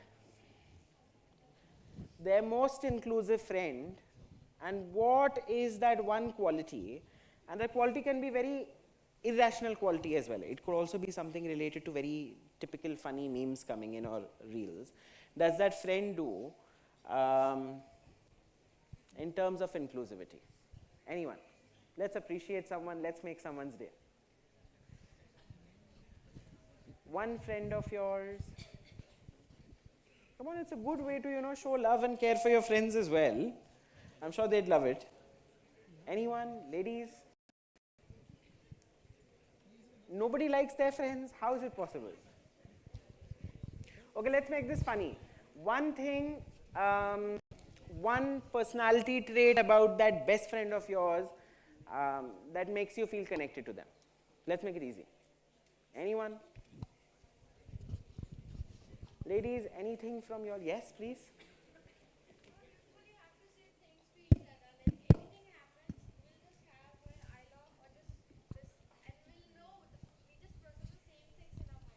Great, and who is this for? Can we get her name? For Tanisha, let's give a round of applause for Tanisha. So we've got some good Behen code being discussed out there. Guys, you have your bros. Anything about your bros? Yes, please.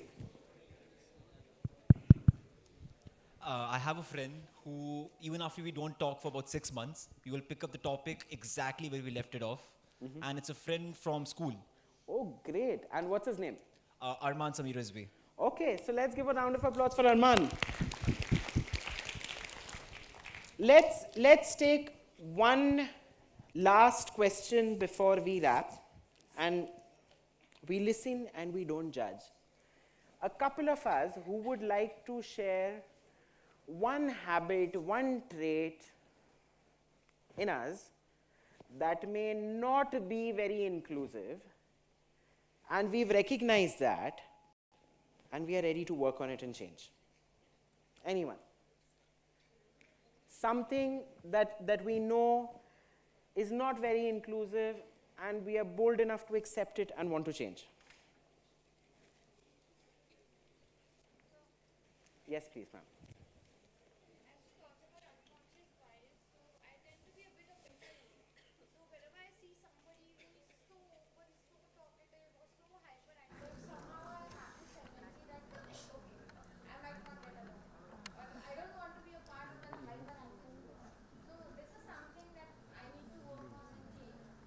Great. I'd love to know your name.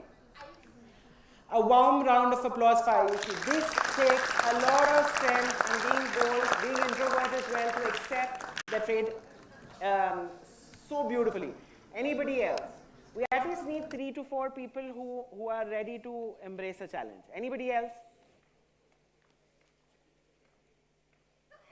Anyone? Anybody? Any accepted, realized, understood about ourselves that we want to fix, we want to improve?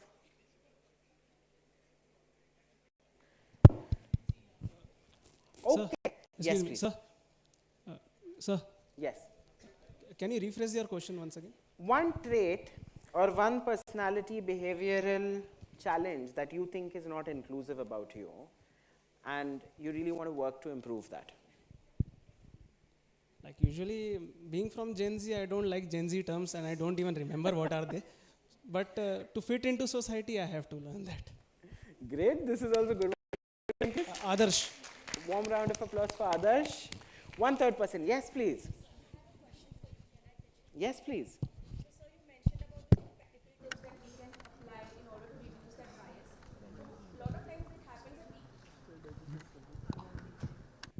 A lot of times it happens that we stand by few values and systems that might not be in alignment with others. So that might create some kind of prejudice among within us about that particular community or that particular sector of the society. So how do we exactly mitigate and mediate between our values and systems and also not offend the other person of not aligning it with? Great. It's a very, very good question. So, you know, there is a concept, we talk a lot about DEI values and frameworks and structures. It's you know, very well thought process, and it's a, in fact, if you connect with me offline on LinkedIn, I'll give you a lot of frameworks to think about. And there are a lot of even ISO standards on this topic, okay? We talk about learning and unlearning. Times change, people change, society changes, and the way humans are created, right from the inception of humans till today, okay, and even from our own cultural ecosystem, we metamorphose as a society depending on the needs of time, the environments, and the circumstances. Okay, very simple. Clothing. In the last 1,000 years, the way Indians across, in the same city, in the same place as well, we've metamorphized the way we wear clothing depending different factors, right? It is basis climatic pieces, geographical, social construct of society, economic construct of society, interaction with outside world, interaction with other communities, interaction with other ethnicities, and so on. It changes, it metamorphizes. What you wear today, if you wore that 20 years back, it would have been thought as a cultural taboo. Somebody could have even felt offended, right? But in today's world, it's different. Or what you at times adorn in a particular environment or city may not be acceptable in another environment in another city. So we modify, we change ourselves to accommodate and adapt from time, place, circumstance, and so on.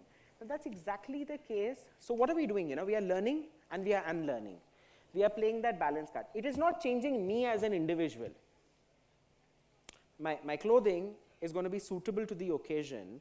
In a formal setup, I will come in a suit. In another place, I would wear shorts, right?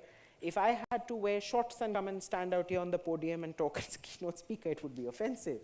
And if I was to wear a suit and stand on a beach in Goa, people would say he's foolish, right? So I'm adapting myself to the circumstances, situations. I'm learning, I'm unlearning. Neither of the places where I am trying to do, I am not wrong in either way. There's no right or wrong. I am trying to suit the occasion. In terms of, you know, having our own biases, it's all about learning and unlearning. I am a vegetarian, for example, by choice, and if I decide to sit and have a meal with somebody who's a non-vegetarian, it is going to have no effect on my diet and change.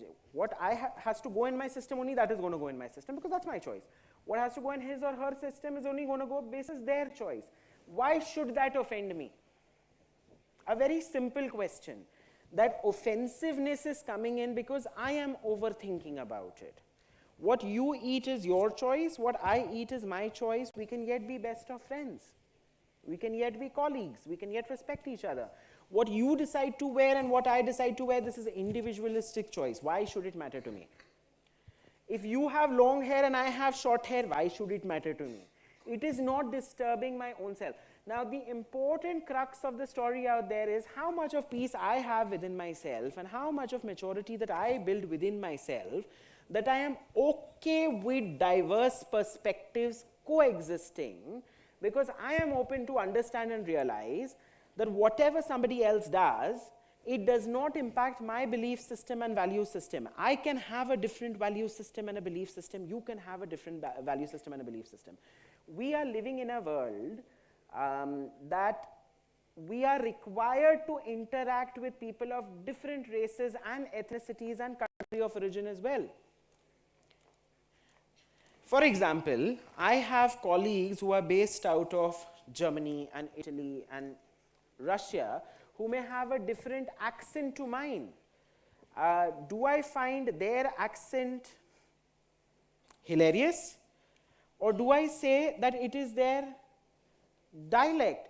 You know, again, in a very jokey way, okay, in a very non-offensive way, you've seen that meme or that reel, shame, but different.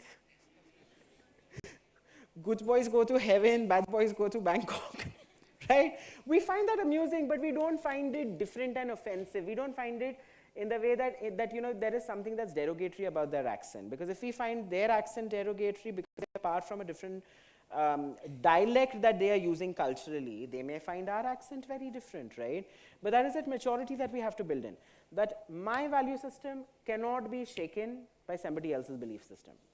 And both can exist very peacefully in one space. At the end, what is important is trying to achieve that collective goal while two people or a group of people interact. So if we are here in a college to study, it doesn't matter who's doing what.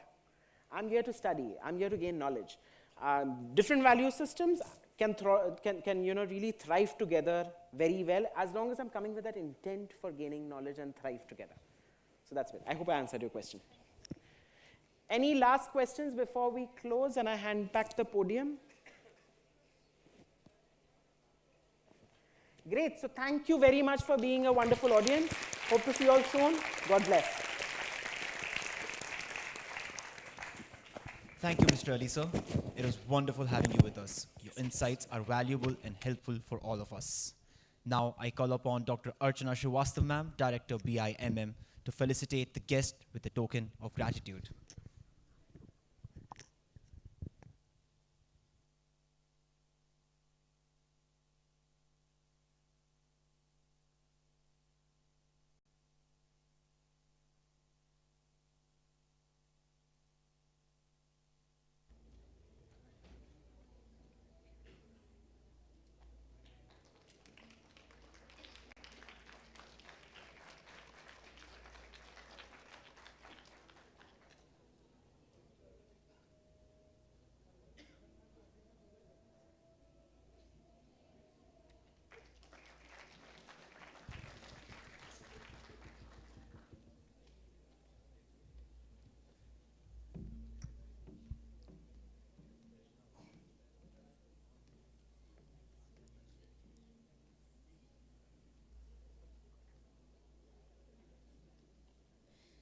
I also extend my warm welcome to Head DEI COE COO Pratah Business Services NHRDN team member Pratibha ma'am.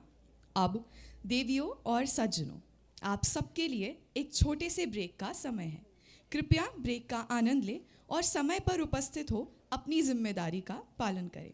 इस कार्यक्रम का अगला चरण आने वाले 10 minute में आरंभ होगा. आप सभी को यहाँ आने वाले 10 मिनट में दोबारा देखने की उम्मीद के साथ धन्यवाद. See you all sharp at 11:42.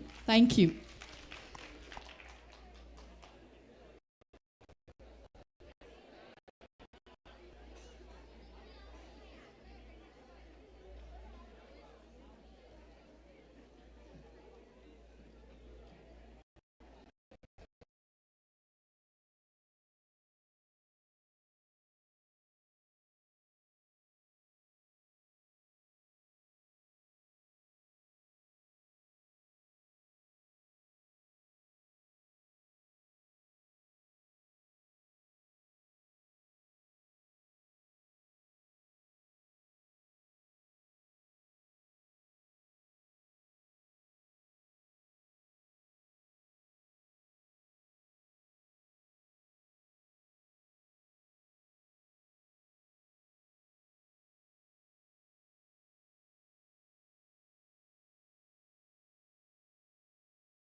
Let's kickstart the session by panel discussion. But before that, I request all of you to please be seated. One announcement: any one of you going out is strictly prohibited. Now, we dive into this trip. Let us call upon our fellow student managers to introduce the eminent personalities we have for this session. May I now call upon my fellow student manager, Mr. Sanket Singh, to introduce our panelist, Mr. Ketan Kapoor.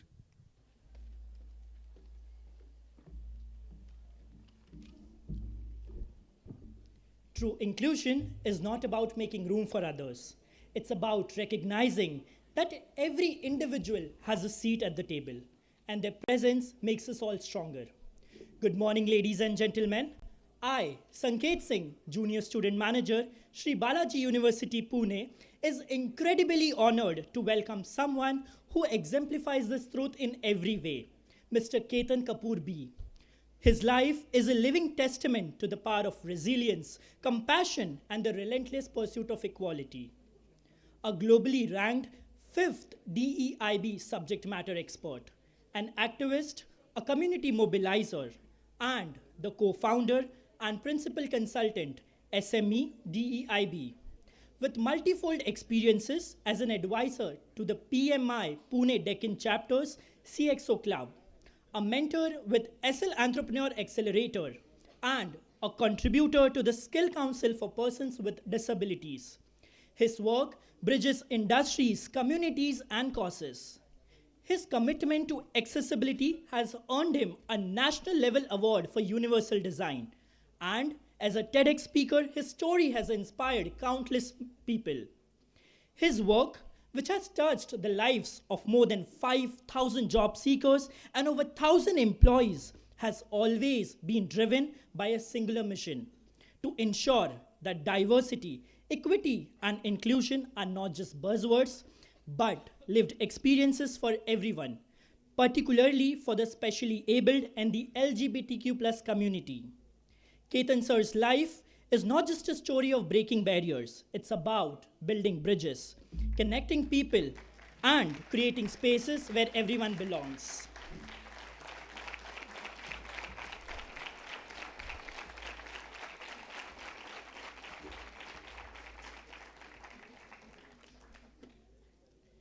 So, as we sit here today, let us remember that every action, every voice, and every effort toward inclusion brings us closer to a world where everyone can live with dignity, pride, and opportunity. Please join me in welcoming a true champion of inclusion, Mr. Ketan Kapoor B, whose story continues to inspire us all. Thank you so much.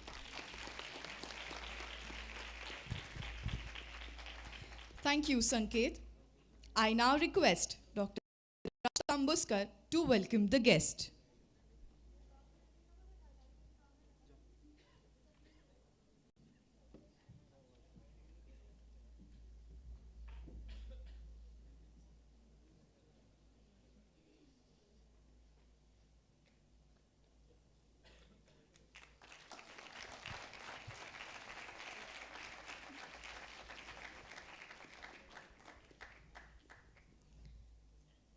Thank you, sir. May I now call upon my fellow student manager, Ms. Divya Bhriguvanshi, to introduce our panelist, Ms. Amita.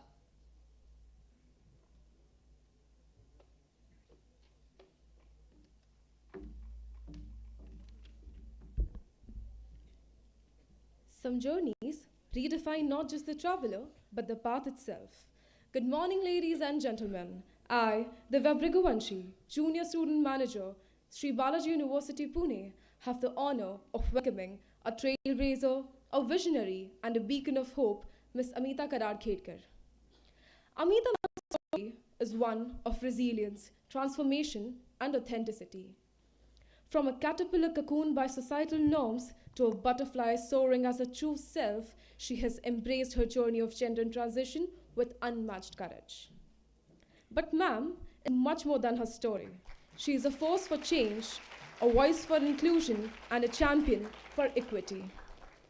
Described as change agent, Ma'am uses her powerful voice on some of the world's most prestigious platforms, including TEDx, NASCOM, HRM, and leading multinational organizations. Through her pro bono advocacy and public speaking, she breaks down barriers of stereotypes and prejudice, helping humans see humans in their truest forms. Ma'am dreams of a world where closets are for clothes, not identities. She envisions a society where no one has to provide surgical documents to claim their gender marker and where inclusion is not a policy but a way of life. Her advocacy is about more than acceptance.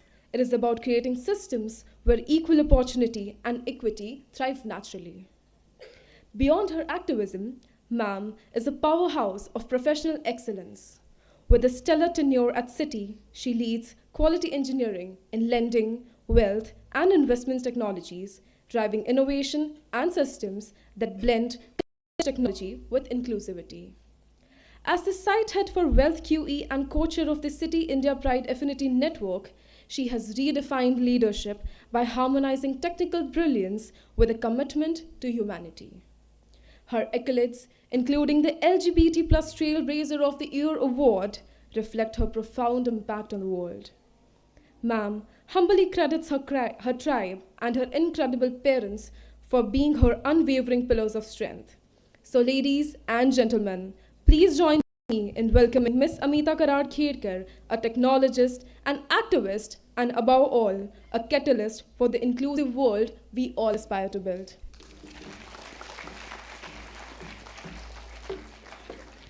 Thank you, Divya. I now request Dr. Neha Kumari to please welcome our guest.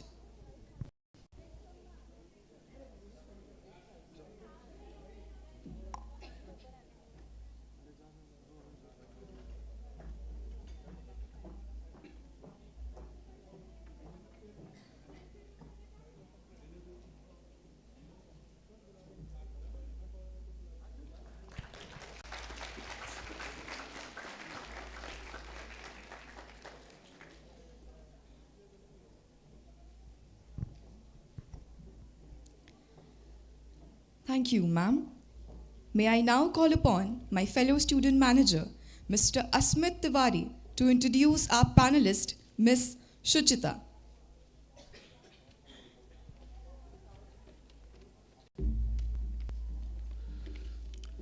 Good afternoon, ladies and gentlemen. I am Asmit Tiwari, a student manager, Sri Balaji University, Pune. It is my honor to introduce our distinguished guest, Sucheta Singh Basu. With over 20 years of experience in human resource, Sucheta has evolved into a passionate diversity, equity, and inclusion strategist. As she often says, true inclusion is not just about diversity in numbers, but about creating an environment where everyone feels valued and empowered. Her journey in HR began with significant roles in business partnering and with HR Centers of Excellence, where she led key strategic projects in organizational development, performance management, and learning and development. After working on DEI initiatives alongside her HR responsibilities, Sucheta have moved into a full-time DEI leadership. She collaborated with Chief Diversity Officer at Atos Group, managing the DEI agenda across 70 countries, before joining ZFF's group. Currently, she is driving DEI initiatives for the India and the global programs across 30 countries. Sucheta has completed her education at SMHRD, Symbiosis International University, and holds certifications from McKinsey & Company. Her leadership extends beyond her professional roles, as she serves on the HRIA Management Committee, one of Asia's largest HR associations for IT and ITES companies. Her contribution to driving inclusive cultures and strategic HR transformations have made her a trailblazer in DEI space. Today, we are privileged to hear from her and gain valuable insights into the transformative power of the DEI in organizations. Please join me in welcoming Sucheta Singh Basu with a round of applause.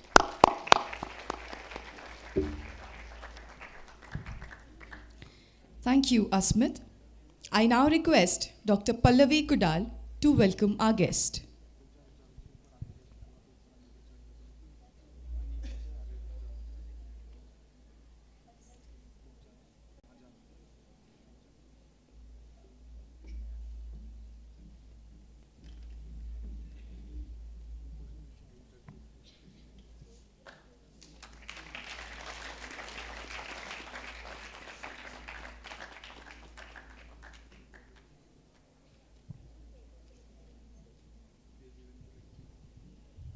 Thank you, ma'am.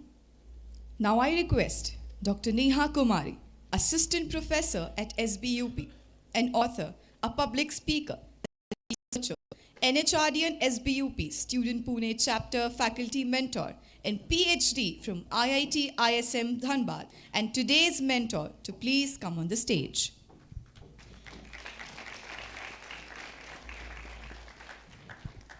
Thank you all the respected panel members. Now here the show begins. Thank you, Yashri and Samad. Thank you, everyone present here. Thank you, Suchita ma'am, Amita ma'am, and Ketan sir. So, first of all, Sri Balaji University welcomes you wholeheartedly, and we are really very delighted to have you. So, let's begin the session. I'll start with just one question, a very simple question. Like, our students have heard about diversity, right? But what actually diversity means to you people, like all of you. So I'll start with Suchita ma'am.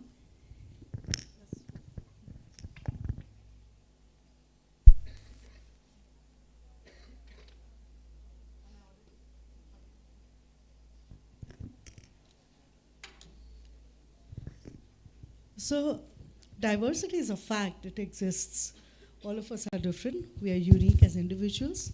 We bring our unique, authentic selves, sometimes authentic selves to work, to colleges, to our families. And that's what diversity is all about, the differences and the uniqueness of human beings. That is what it is. That is what it means to us.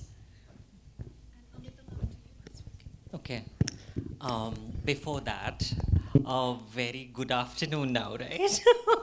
So, I mean, hats off to you all. I think you all got up today at 6 a.m., I think, right? So, and you got a warning already. Nobody can stay in the auditorium. So, thank you for being here. Two things, you got my name correct. So, that is amazing. There was no spelling mistake in my last name. So, you got the name of the organization on the banner correct. So amazing. And then the fabulous introduction. I mean, I didn't even realize I have achieved so much.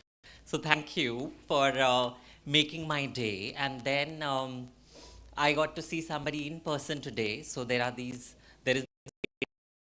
I admire, Subodh Dave.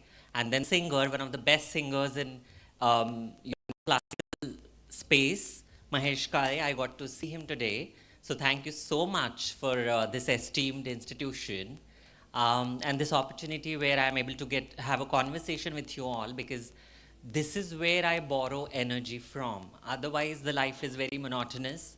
You know, a typical corporate life, like what you have seen in Tamasha, Ranbir Kapoor. That's a reality. That's the life I live. But when these events happen, where I get to meet you all, have conversation, I learn from you all. I borrow energies from you all. And that changes my perspective also. So thank you so much for this opportunity. Now coming back to your question, see, I think diversity is about creating an equitable environment. An equitable environment is something which is where everybody can thrive regardless of the different zones they are coming from or they are representing. So diversity is about that equitable space where everybody is getting equal opportunity and they can thrive, is what I can say about diversity.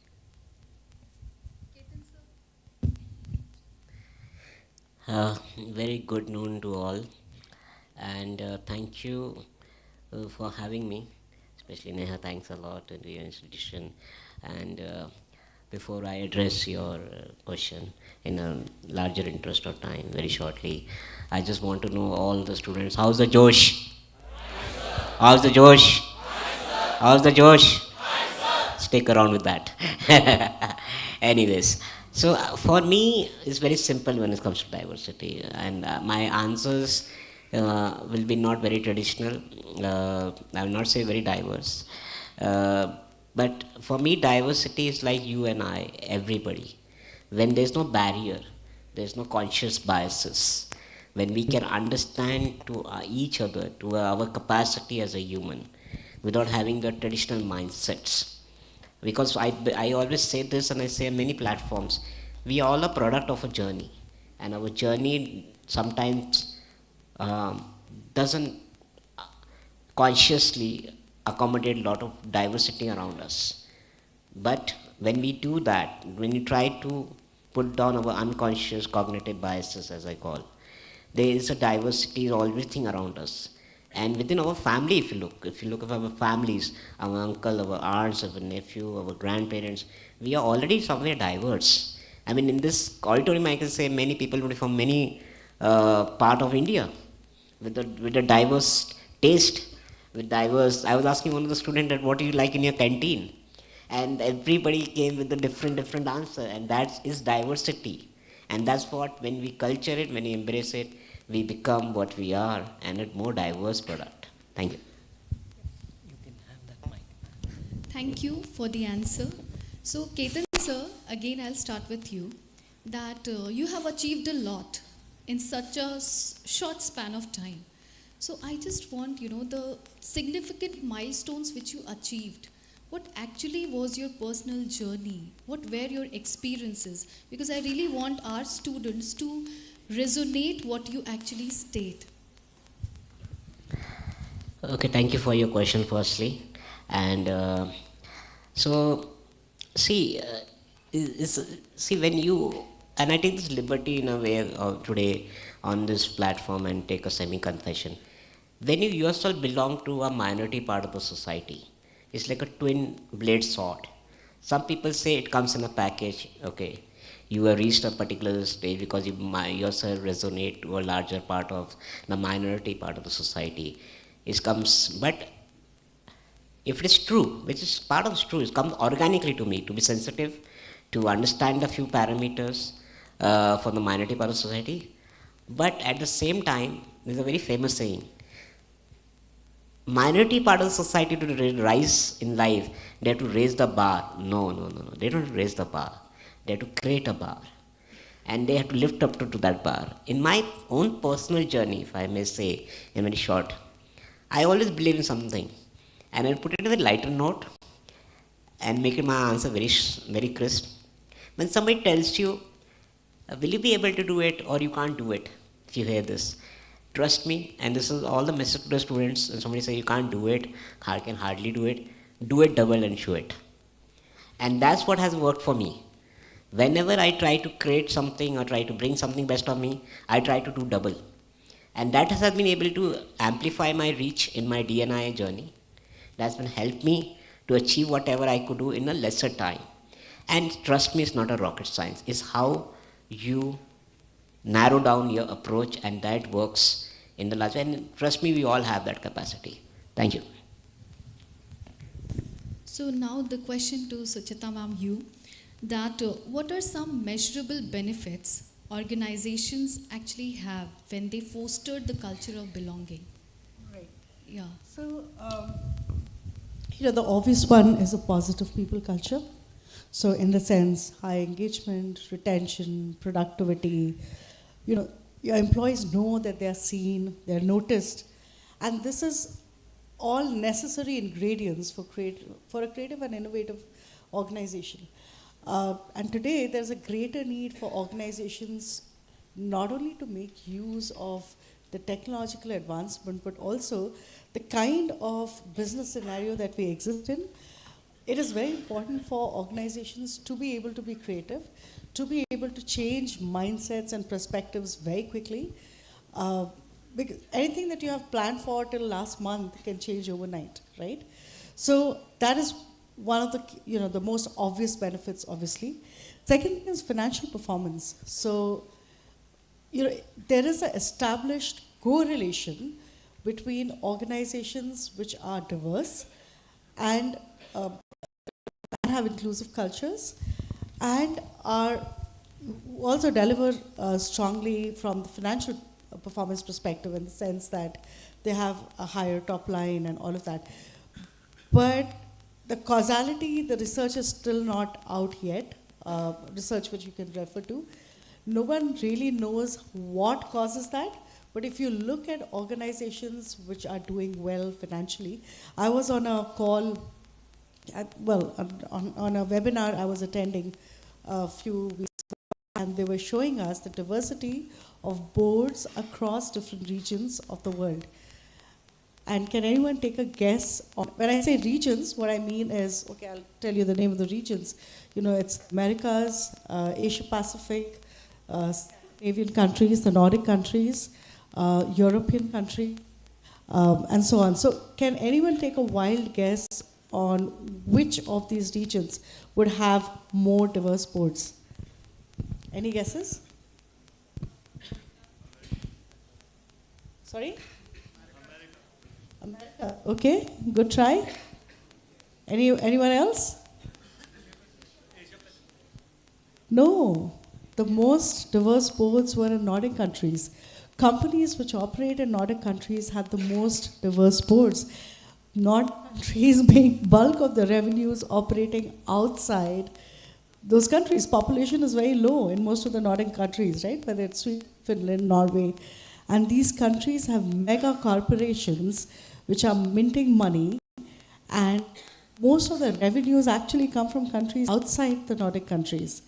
So America was number 2, if I'm not mistaken, right? So this is, it's very obvious. I mean, if you look at the data, it's all there. Even within my own organization, we were looking at gender diversity across different divisions, because we run some, very evolved programs on growing female leadership within the organization. And it was very clear that business divisions which had more diversity, in the sense that there were more leaders from different countries who were a part of the decision-making bodies, organized, those business divisions with higher gender diversity were divisions which were doing much, much better than the others. So the correlation has been established. Causality, what causes it, I have my own theory, but that is something which is yet to be seen. So I think the fact that we are evolving from what used to be called the VUCA world to what is now known as the Bani world has brought greater focus on running businesses in a more sustainable fashion, which is basically essentially means that whatever you do in your business organizations has to be better for people and planet, and not just your profits. Finally, the ESG ratings. Anybody has heard this term, ESG, environmental and social governance? You've heard? Oh, I should have then asked you what it stands for. Very good, I'm very impressed. So ESG ratings, which essentially measure companies' sustainability and impact on people and environment, and they're also referred to investors, analysts, stakeholders, usually has, when an organization is going for an ESG audit, usually 25 to 30% of the questions in the audit will basically be based on people practices and assessing on how inclusive they are, right? And these are all indicators of belongingness in an organization. And this, if nothing else, I think something like ESG ratings, which will basically ensure that organizations can break into different markets, which will ensure that you can attract investors. This is something which will promote an inclusive culture and a culture of belonging in an organization. So an ESG, of course, if you see a high ESG ratings of any organizations, which will enable it to raise funds more easily from the market, which will enable, which will be able to invite better collaborations with other organizations. All of this are some very, very valuable benefits of a more diverse, inclusive culture. Thank you, Suchita ma'am. So coming to Amita ma'am, so I would just state that you are the head of core payments, and it's really very, very high designation, and kudos to you for what you are today. Yes, of course, I want to know, you reached this position and it took a lot of time, but there must be some hassle, there must be some, struggles that you must have had in your earlier career. Can you share some experiences that how you reached this kind of platform and the way you are today, how you actually made it happen, how this became possible, the Amita you are today? Sure.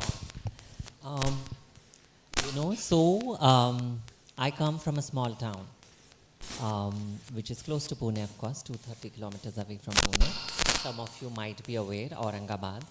I completed my study, all studies in a regional school.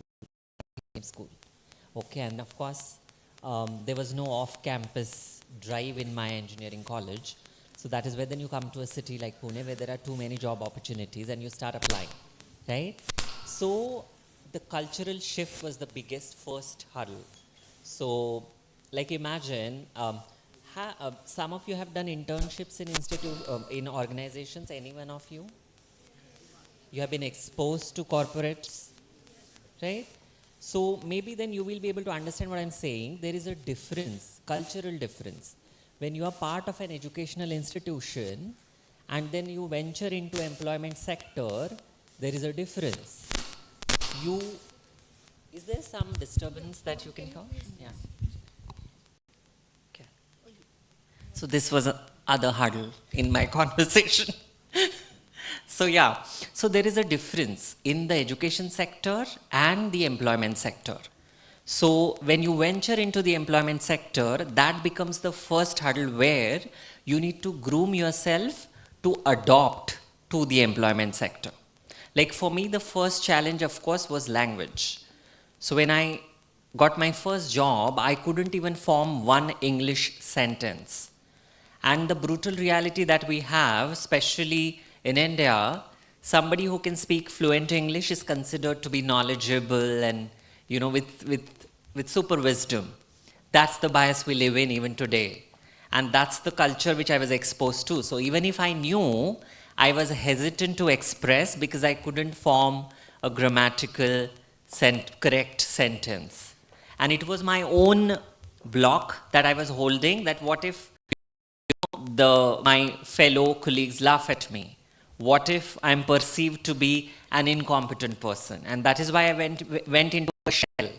Even if I knew, I wasn't expressing, I wasn't talking. So that's the hurdle I had to cross over by putting in constant efforts. Like, then I completely disconnected myself from regional language media. So media is something which is digital, print, everywhere, that you can learn language from. Language is something which needs practice. You can learn the alphabets, but doesn't mean you can attain the proficiency when it comes to written, verbal communication skill. And again, I wasn't trying to achieve Shashi Tharoor kind of a standard back then. My standard was just should be able to speak one sentence in correct English grammar.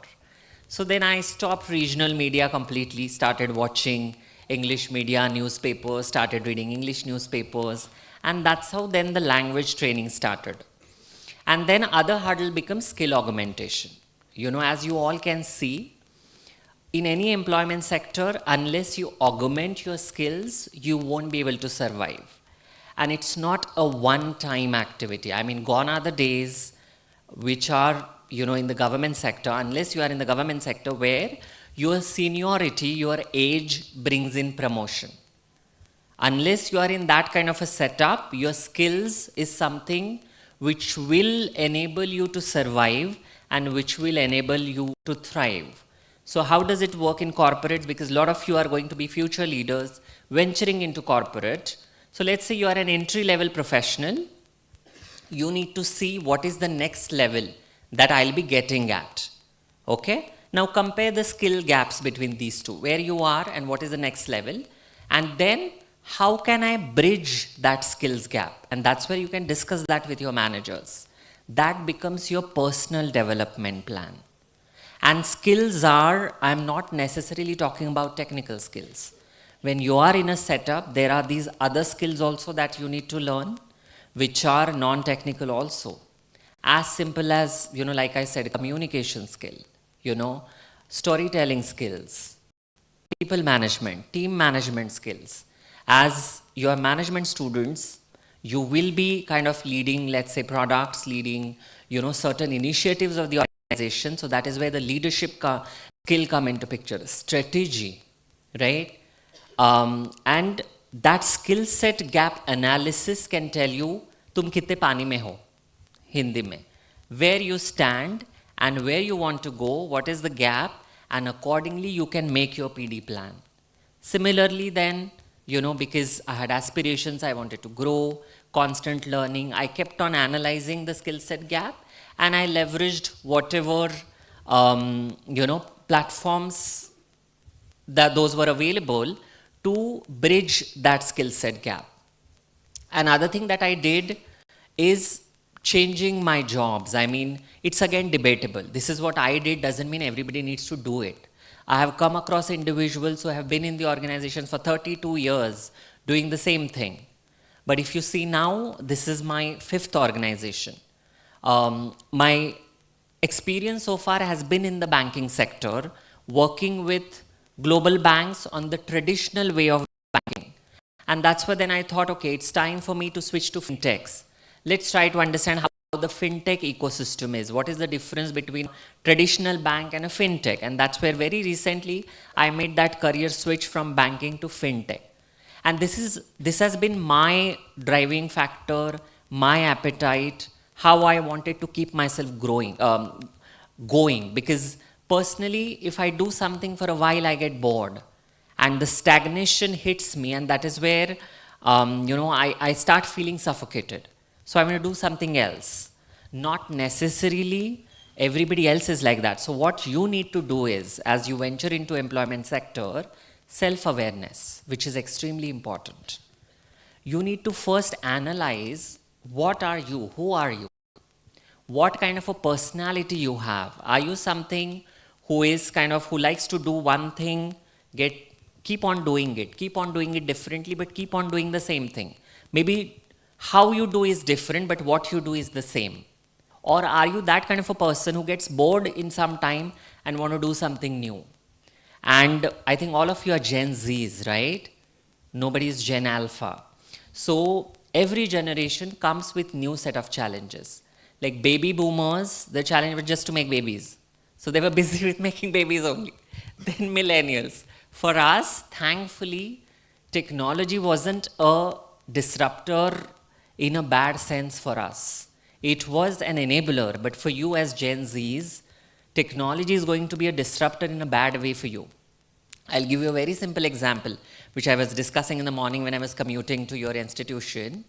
When you apply for a job now, yes, there are platforms like LinkedIn where you can see open positions, you can apply. You don't have to walk into various organizations and drop your hard copies of resume. But at the same time, there are these algorithms, LLMs that organizations have, which reject your resumes, so nobody's even reading it. A new set of challenge that is presented to you because of technology, right? So even if you're capable enough, your resume is the best resume in the world, nobody's even read it. The LLM has rejected it. This is a new set of challenge. How will you navigate through this new set of challenge then? Networking. So you'll have to establish your connects. You'll have to be a little smart because you can defeat artificial intelligence with your own intelligence. So that is why one of the aspects that all of you need to develop as you progress, don't look at AI as something which is going to take away your jobs. Look at AI as a new challenge that has come your way because of your generation maybe, and then what skill sets can you build through which you can defeat AI, or maybe AI can be your assistant in your journey. So when your resumes are getting rejected through LLMs, your network can help you to get that job. There are so many tasks where you can leverage AI to make those more efficient. For example, you want to build a resume, use AI to make it more appealing. What are the key skills that I should highlight? But at the same time, LLM is only going to reject your resume. So leverage your network and so many other things. So as Gen Z now, the set of challenges are different for you. A lot of you might be having ADHD, 1 minute reels, right? 1 minute is something, is it 1 minute or lesser than that? 1 minute, right? So yeah, 1 minute reels is something which is captivating your attention and then you're losing the attention. So imagine now you want to learn something. You are in a job, right? You want to deliver something. So unless you deep dive, you understand, you won't be able to deliver. So with ADHD, how will you keep your attention intact? So that you will have to analyze on your own. You need to develop that skill on your own. I'm not going to say meditate. I mean, everybody will rub that on your face, meditate. But not everybody is inclined towards meditation, right? We all have our, some are right wingers, some are left wingers, some are no wingers, right? Some have different orientation, some have different orientation. It's all about diversity, right? That's what we are talking about. But at the same time, then you need to be self-aware. What suits you? So to overcome your ADHD, if you want to keep your attention intact, what is it something that you can do to achieve that? A very simple thing, like keeping a jar with coffee beans, you know. So when you feel like you're getting distracted, just open it, smell it, you know. Do you know what is called this technique? Any one of you, if you read? Sorry? Let's make it interactive. Tell me, what is it called? Students, तुम्हें तो पता होना चाहिए यार, तो पढ़ रहे हो अभी. It's called mindfulness. Being mindful of your surrounding. What is happening now? We are living in a delusional world because of, especially social media. We are disconnected from the reality, and that's what heavily leads to ADHD also. So, you know, how can you be mindful? There are techniques. Read about it. Maybe we don't have enough time, but what I mentioned, keeping a small jar with coffee beans, open it, smell it. So now you're aware, get back. Again, you're feeling distracted. So your senses, smell, eyes, touch.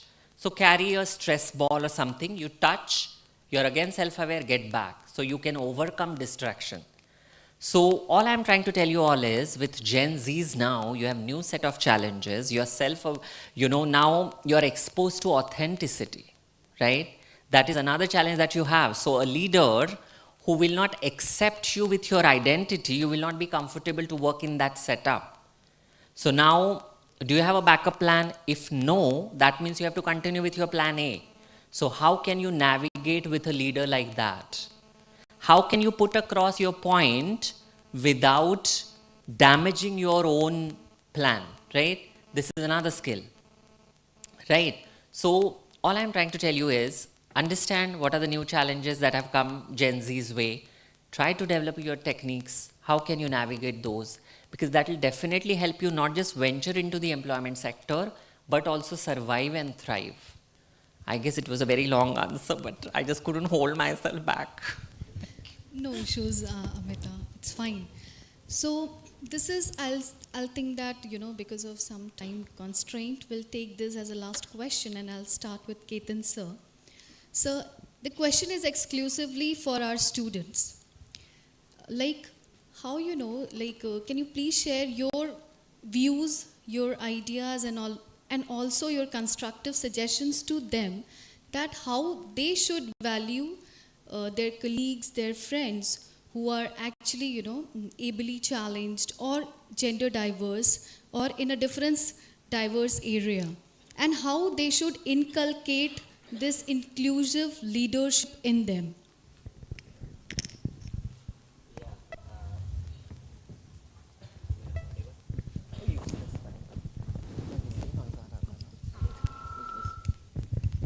Am I? Okay, thank you. Yeah, thank you again for your question. I know in the larger interest of time, because I know we were getting late from the time I entered. But I'll just add one thing and I'll come to your question immediately, and not more than 3 minutes, if that allows. 3 minutes. Great, wonderful.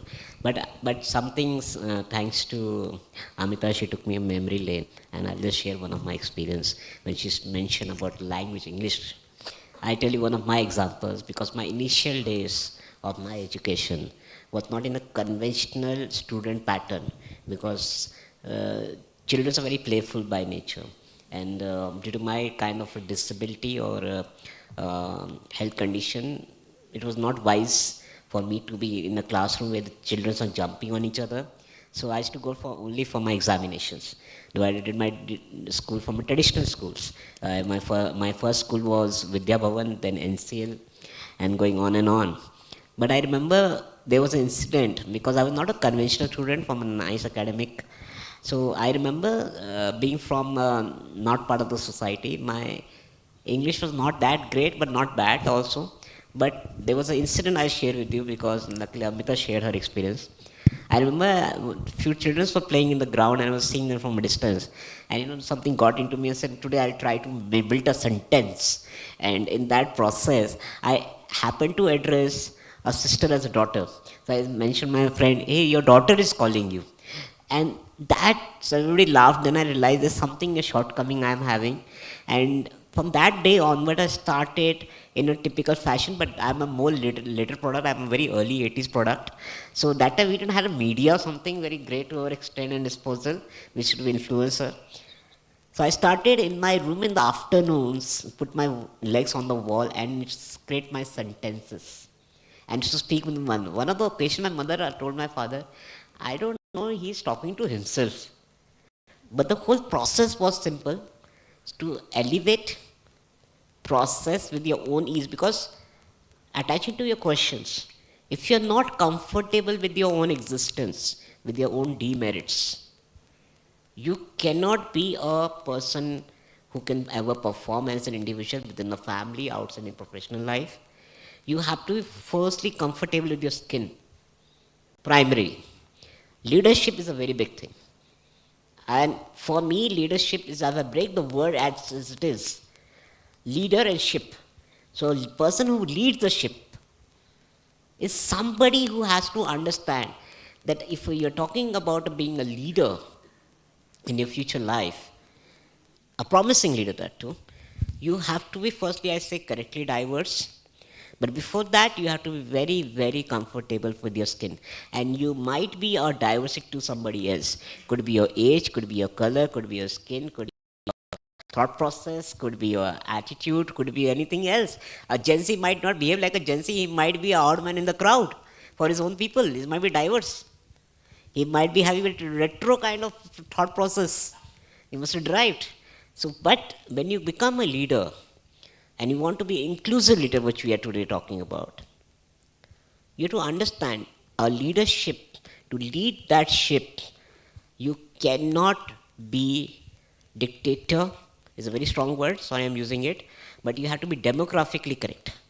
And when you do that, to be demographically correct, in any aspects of organizations, or within your family, even in leading it, you have to make it sure you're correctly diverse, and when you're correctly diverse, nothing can stop you to be inclusive leader.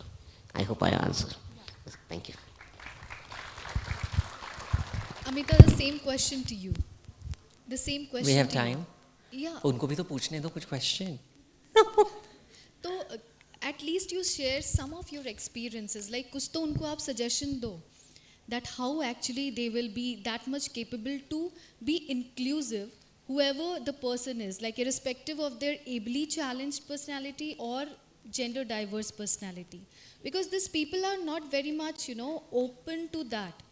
I don't think so. Any one of you have your friend who are into different, differently abled or, gender diverse. Any one of you? Okay. So it's a very few hands that it's up. So that is why your views are important, Amita. See, how many of you seen The Social Dilemma on Netflix? Wow, cool, right? So you understand, we all are lab rats. In today's times, when I spoke about AI, LLMs, technology, all of us are lab rats. The information that is being served to us, not even served, which is bombarded onto us from you step out of the house, not even step out of the house, you open your eyes and you are bombarded with information. All of that is a propaganda, right? Propaganda by somebody, right wing, left wing, whatever. But somebody is trying to run the agenda, and the most powerful ones usually hold the power to run the agenda. And that is where, understand, that's why I said you all of are living in very dangerous times. You don't know what is right and wrong. You don't know what is correct and what is not. You don't know what is ethical and what is not ethical. We are celebrating everything now. I mean, the kind of idols that are being created today, especially by social media, and being worshipped by all of you, if you measure them on the standard of ethics, the lines become blurred. You don't know, right? But they are getting celebrated everywhere. Why I made this point is, now in times like these, when all of you will be leaders, you cannot be extreme leaders. Those times are gone. If you see back then, even the educational institutions, you know, teachers used to hit the kids if they're not doing their homework.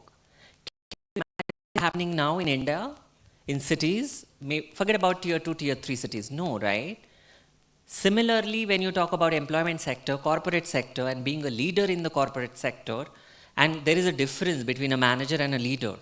Go and read about it. So let's generalize the term. When you talk about a leader, you cannot be extremes. You cannot be operating in extremes. Especially if you are a people leader. If you are an individual contributor, so okay, there are two set of roles that you perform in organizations. Individual contributor and people manager. So as an individual contributor, the difference is only one. As an individual contributor, you are not responsible for a team. So you don't have people reporting to you. Otherwise, you have a team, people reporting into you. So when you are operating in that space, you cannot be operating in extremes because you yourself don't know what is right and wrong. These are the times you are living in. That is why you will have to now augment yourself, especially when you are expressing your opinions, especially when you are in a team setup. You talk about being a leader. You cannot be with these extreme zones because then you will have your team members contradicting you, not aligning with you, not aligning with your vision, and then how are you an efficient leader? You are not an efficient leader. That's what we are talking about when we say inclusion, when we say creating an equitable environment. Now to make it more simplified now, see, when I was talking about challenges in front of Gen Z, now mental health conversations are so common these days. When I ventured into corporate, mental health conversations, I used to say I'm stressed. Nobody used to say, you know, I'm not mentally, emotionally well. I mean, you will be branded pagal, whatnot. Cut to today, now mental health conversations are so common. Imagine a team member coming to you, you have given an important task saying, no, I'm so stressed, I need mental health break for a week. Your organization framework is supportive about you. So now if you make fun of that situation, you will be thrown out of the organization. You can't be a successful leader. So you need to accommodate you about that thought diversity. You need to be respectable of the fact that yes, the person might be having, you know, certain mental health issues. How can I be supportive, collaborative? Is there something I can figure out to make the situation more palatable, you know? Or let's look at now even, so on certain fronts you are blessed, like, you know, women working in the corporates is a very common situation now, but still individuals who come from small towns, especially villages, carry that intergenerational trauma. Even in India, we have states even today where women are not, they are supposed to be homemakers. So if you come from that kind of a family setup, and then you have a woman boss, the intergenerational trauma that you carry, I'm talking about from a privileged gender's lens, you won't be able to operate in that setup. You won't be able to accept the views. So you won't be able to, you know, function as one unit. Which means now you will have to change your thought process. You will have to overcome your intergenerational trauma to accept the fact that here there are these different set of individuals who are capable.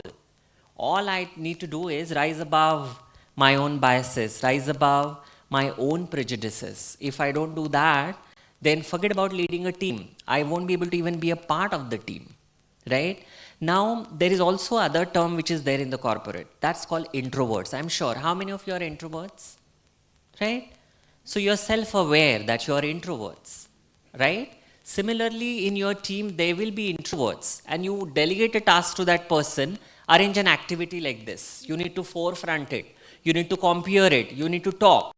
That person might come back and say, I'm sorry, I'm an introvert. It gives me anxiety. I have anxiety of public speaking. When I am amongst people, I get panic attacks. So I don't think I am capable enough to be in a social setup to deliver efficiently. Imagine this narrative 20 years ago.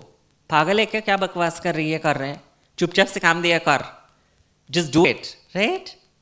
Today, it's not like that. You will have to be respectable of this thought process because these are different set of personalities. There are introverts, extroverts. So as a manager, as a team leader, you will have to self-gauge what are the attributes my team is having and how I can best leverage their strengths to my benefit and help them maybe navigate through their weaknesses.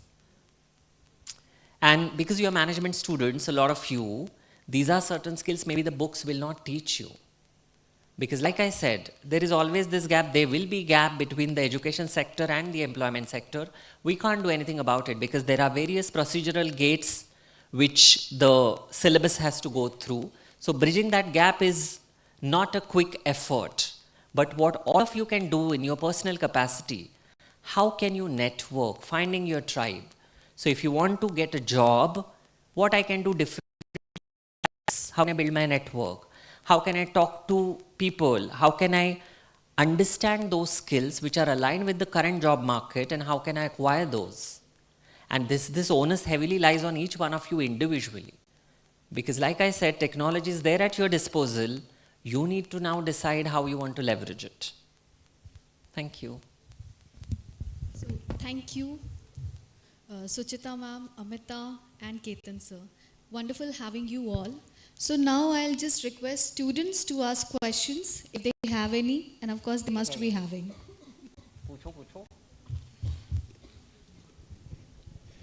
The floor is now open for questions.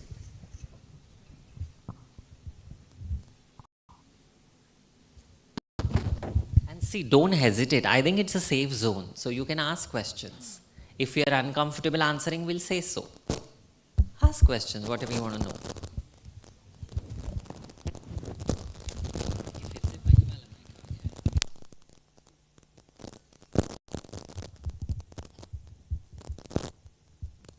Hi, ma'am. Ma'am, this side. Ma'am, so I've worked in organizations, and this was my experience that sometimes I've seen that. I want to take your opinion on it. That sometimes diversity overpowers meritocracy. So so what's your take on this? Do you follow him on Twitter or something, or X, as it's called now? So the whole purpose of diversity and equity is, it's not a substitute for meritocracy, right? And you have to understand historical perspectives. I think Amita spoke, about the kind of lived experiences people have in organizations. There's still a lot of women who come from families where it is not commonplace for them to have a career, and so on. People from any of the diversity dimensions, whether you're talking about people across the gender spectrum, whether you're talking about people with disabilities, if you talk about women, unfortunately in our country, even the women topic is still very much front and center. It shouldn't be, but it is. Whether you talk about all of that, they do not have the same opportunities and lived experiences as somebody who is not a part of one of these diversity dimensions. So you need to understand that. I know that there are organizations who try and do like a band-aid number. They'll go to universities and colleges and they will hire women, and most women end up getting placed first when you have your campus hiring. You must have seen that in engineering colleges. You'll probably experience it here as well. However, the way I look at that, it's more of a band-aid, right? It is basically trying to fast forward to an equitable situation which should have been created in the first place if everybody had equal opportunities. So you have to understand, if equal opportunities do not exist, women do not have the same opportunities as men in our country, unfortunately, even today. People with disabilities, it is every time they go to any, Ketan, you could probably add to that. People with disabilities, first of all, are treated as people who don't have a brain, irrespective of what the disability is. There is a movie called The Remarkable Life of Ibelin. It has just come out on Netflix and it's an Oscar-nominated movie. Please watch it. It's like almost like a biography of a 17-year-old who talks about how people with disability are treated and even in family functions. So those lived experiences are not the same, and somewhere that gap has to be covered up. And that is the reason why there are things that are done which which may look like a little extra, but in the long run, and the idea is to give people who are not seen the opportunities which they otherwise would not have had.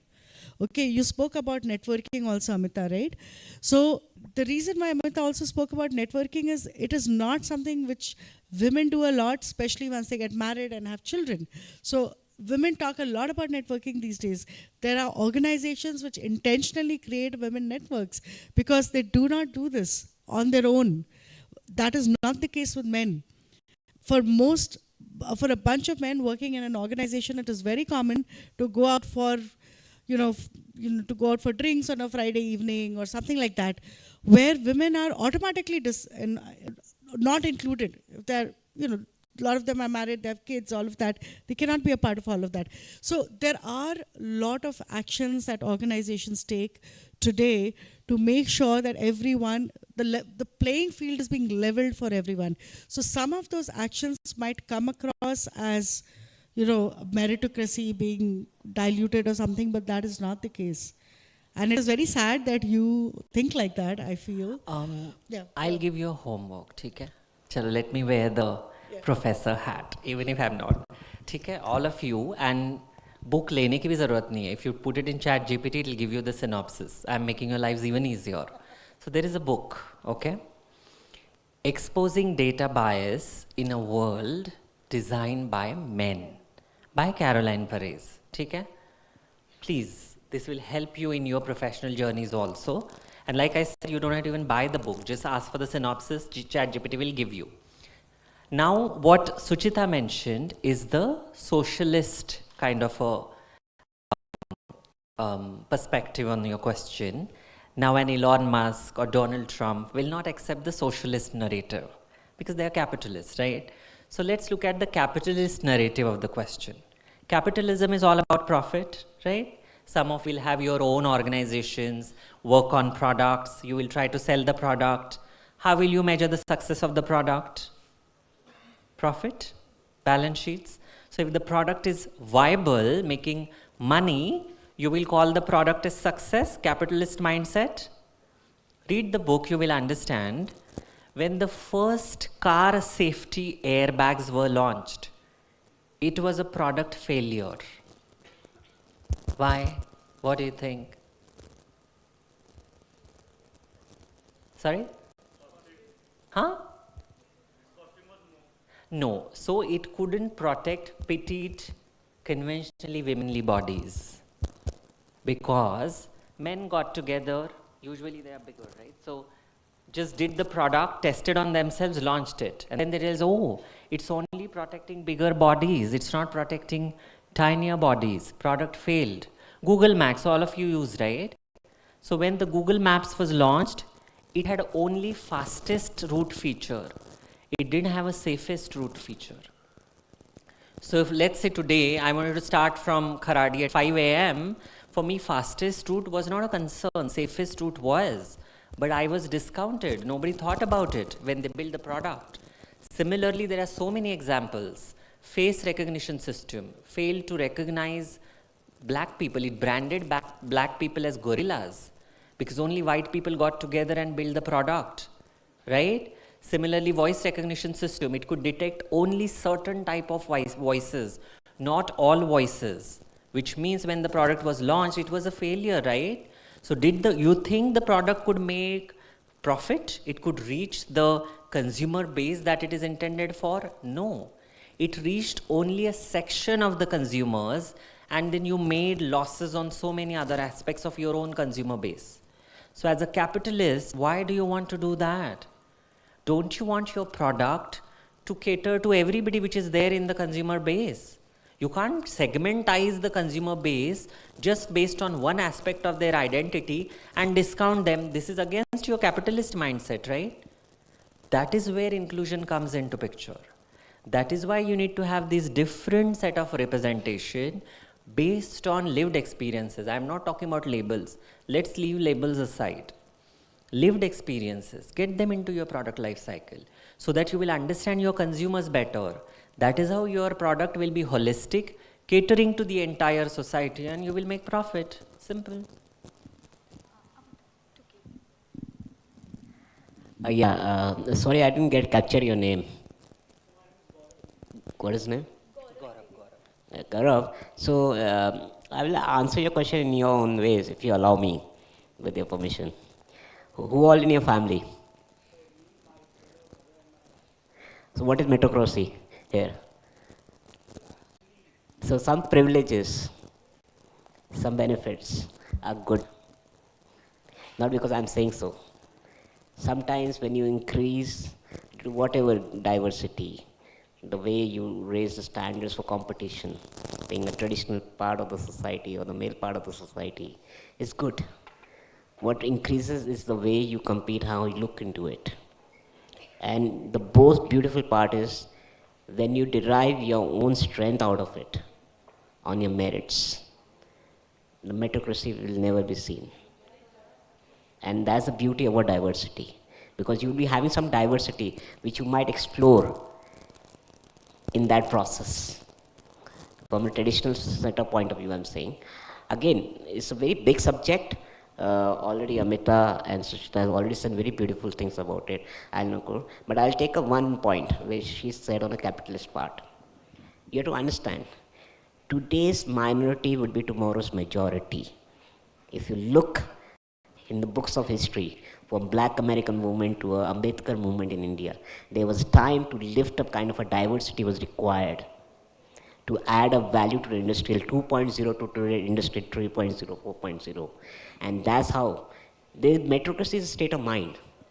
For you might be different, I might be different, other people might be different. But the beauty lies as a human is how you culture it in a progressive society. Thank you. Yeah, so I think so in one go you have answered, and of course the mentality of each and every one of us who would be having this kind of doubt. So thank you all. Now we'll end the session. Yashri, over to you. Thank you to our esteemed panel members for an engaging and insightful discussion. I request Dr. Dhanraj Tamboskar to felicitate Mr. Ketan Kapoor with a token of gratitude.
Thank you, sir.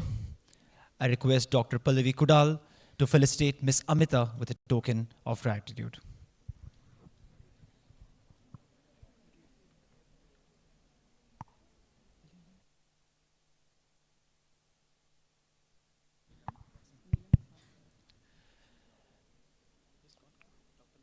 I would like to call Dr. Neelam Upasni to felicitate Ms. Amita with a token of gratitude.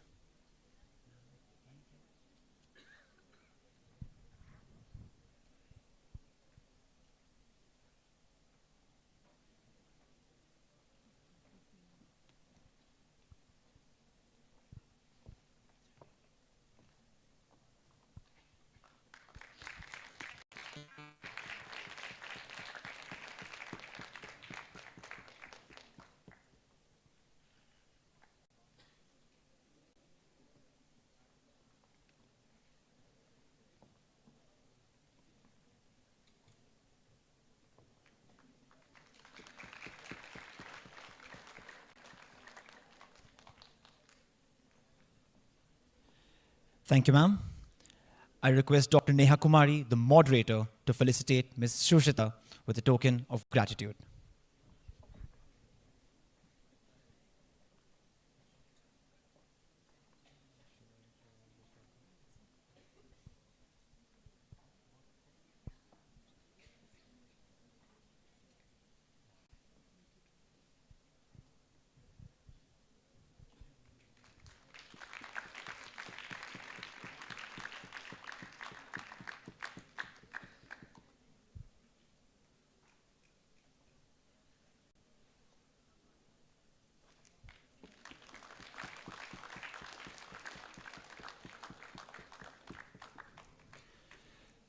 Thank you, ma'am.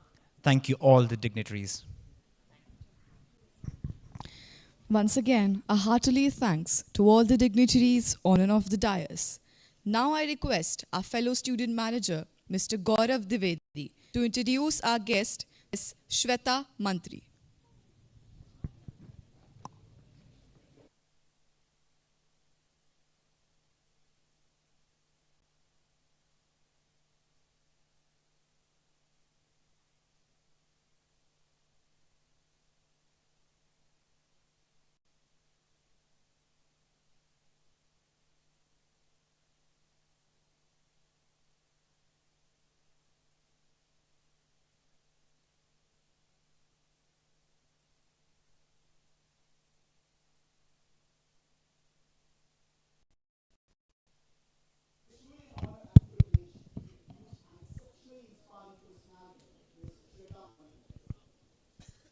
Miss Mantri is a multi-talented individual, a writer, stand-up comedian, and a passionate advocate for the inclusion of specially abled individuals. Her incredible journey exemplifies how her experience for change between creating humor and empathy to make an impact. And alumna of Stanford University, where she earned a Bachelor of Commerce degree, specializing in banking and financial services, and Symbosis International University, where she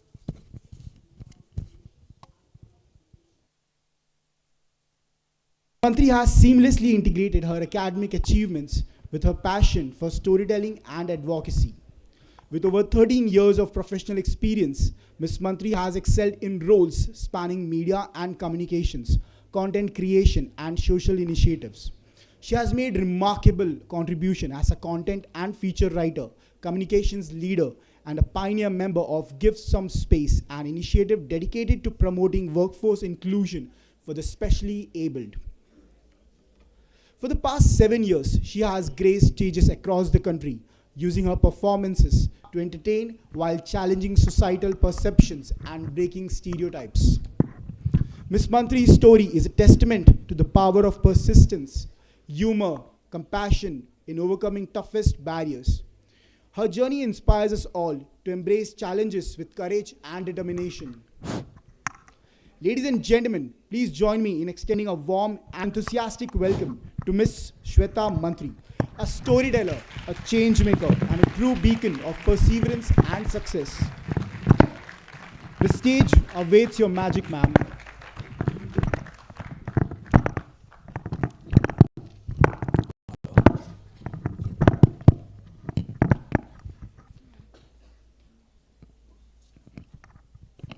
Thank you so much, Gaurav, for the fantastic introduction. Hi, everybody. भूख लग रही है? नींद आ रही है? मैं सुबह से फास्ट कर रही हूँ.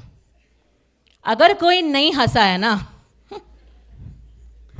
So, hi everybody. I am Shweta Mantri, and I am here to address the understanding of disability and the disability of understanding. And before I start, I want to let you know that I have come from very far. That chair backstage. So मैं यहाँ पर stand up comedy करने आई हूँ, and उसके बाद मैं कुछ conversation करूँगी. तो ऑब्वियसली हम लोग फन चीज़ों से स्टार्ट करेंगे. Will start with comedy. तो you guys know the drill, है ना? हंसना है, ताली बजाना है, चिल्लाना है. ठीक है? अगर कोई हंसा नहीं है तो यहाँ से फ्लाइंग क्रच आने वाला है. मैंने बैक स्टेज भी स्पेयर क्रच रखा हुआ है. ठीक है? श्रिया खड़ी हुई है बैक स्टेज. और मुझे आपके प्रोफेसर ने भी बोला हुआ है कि अगर कोई हंसा नहीं तो नेक्स्ट ईयर प्लेसमेंट में दिक्कत हो सकती है. यस, बाप का दादा का सबका हिसाब रखेगी मंत्री. ठीक है. So are we ready for some comedy? I need some more energy. Are we ready for some comedy? Yes, good. So, hi, I am Shweta Mantri, and I am here to do stand-up comedy. Which one I struggle with the most, you'll figure out. देखो मेरी life अच्छी है, ठीक है. Life as a stand-up comic is slightly tough. Because you've all been told, ना, disabled पे मत हंसो, disabled पे मत हंसो. कोई हंसता ही नहीं है मेरे जोक्स पे. But it's okay, now I made my peace with it because now I know कि मेरे जोक्स खराब नहीं है. आपके संस्कार अच्छे हैं. And just in case any of you are awkward because of my crutches, you can ignore my crutches like your crush ignores you. But I am as toxic as your crush. So I'm going to keep reminding you that I have crutches. क्योंकि crush और creche ने हम दोनों की मार रखी है. When people first meet me, they don't say hi. People say, बैठ जा, बैठ जा, बैठ जा. Why you're standing? Don't you know your feet will hurt? कुछ लोग चाहे लेके आ जाते हैं, बैठ जा, बैठ जा, बैठ जा. मैं नहीं बैठती. Because everyone should understand what consent means, right? And what's with people standing up when I walk into a room? What am I? Am I your grandmother? Am I the national anthem? Am I a cow from UP?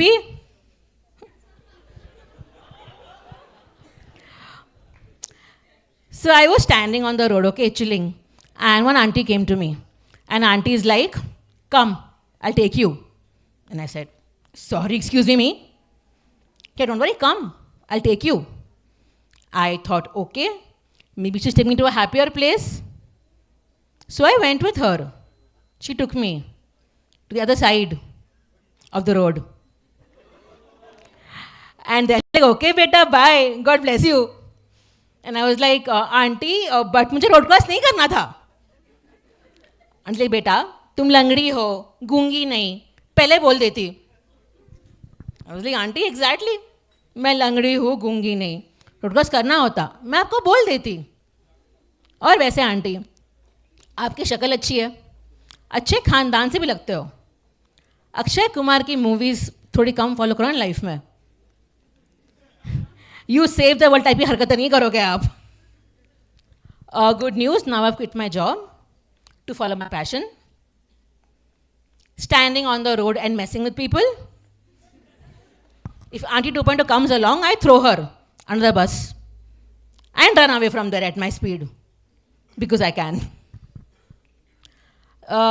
So I have parents, okay, obviously, and मेरे parents CAs हैं, chartered accountants. So when I was growing up, the house and office were together क्योंकि fixed deposit important है. मेरे घर में बिना नहाए पूजा करने से पाप नहीं लगता, बिना FD के पैसे खर्च करने से पाप लगता है. My friends grew up watching Tom and Jerry in their living room. I grew up watching the saga of suspense account query. Regardless, I wanted to grow up and be like my parents. So I was at my school interview, and the teacher asked me, Shweta, my child, tell me, what all do you know? So I said, I know trial balance, balance sheet, debit what comes in, credit what goes out, black and white are not colors. She's like, great, you don't need schooling. You can join a family business. Help your father to go from middle class to rich. लेकिन मैं ठहरी rebel. So I grew up and became a stand-up comic. Now I help my parents to go from middle class to I can't be your बुढ़ापे का सहारा poor. One day my dad randomly came into my room and he's like, Shweta, you know what? You are a liability to me. Liability. And I'm like, okay, Dad, fair enough. But you know what you are? You're a depreciating asset. Dad, how's that? ये side मुझे कुछ भाव नहीं दे रहा है. जैसे life में बंदे भाव नहीं देते, बट इट्स ओके, मेरे पास टाइम नहीं है, आधा घंटा ही है, तो मैं आपको इग्नोर करने वाली हूँ, लेकिन प्रोफेसर देख रहा है, ठीक है। तो लोगों ने वर्क फ्रॉम होम किया हुआ है पैंडमिक में, है ना, लोग वर्क फ्रॉम होम कर रहे हैं 2-5 साल से, मैं कर रही हूँ 8 साल से, and it's going great, because when I work from home मुझे कोई नहीं बोलता बेटा चाय बना, धनिया लेके आ, अपने पैरों पे खड़े होके दिखा। When I work from home, mom gives me food every 2 hours. Dad makes अदरक की चाय in the evening. रात को दादी माँ मेरे पैर दबाती है. When guests come home, I don't help my mom, the guests do. My relatives came home and auntie like, Shweta, go make chai for us. My mom's like, नहीं, हमारी बेटी कुछ नहीं करेगी, आपका बेटा हमारे लिए कुछ बनाएगा. So then we all had Horlicks. क्योंकि मेरा नेफ्यू 12 साल का है, but he forgot to put sugar. So then we made him dance on Ghumar. Because why give love when you can give childhood trauma? My relatives left the house and I was like, Mummy, why are feminism and all smashing the patriarchy? मम्मी सुन बेटा, feminism वगैरह कुछ नहीं है, अगर तू चाय बनाने बैठ जाती ना तो राहुल की दारू पीने की उम्र हो जाती. My parents think I can stand and do stand-up comedy, but I can't stand long enough and make my own chai. So then I let them make my chai for me and do my work. ये jokes भी उन्होंने लिखे हुए. Basically, I feel like I am the प्रधानमंत्री of my own house. मतलब मैं अपने ही देश, अपने ही घर में रह के अपने लोगों के मजे ले रही हूँ. Every morning I wake up and I'm like, मित्रों आज चाय बनाओ. I want to tell you all a couple of good things about myself. Okay, I am the 4th best disabled comic in the country.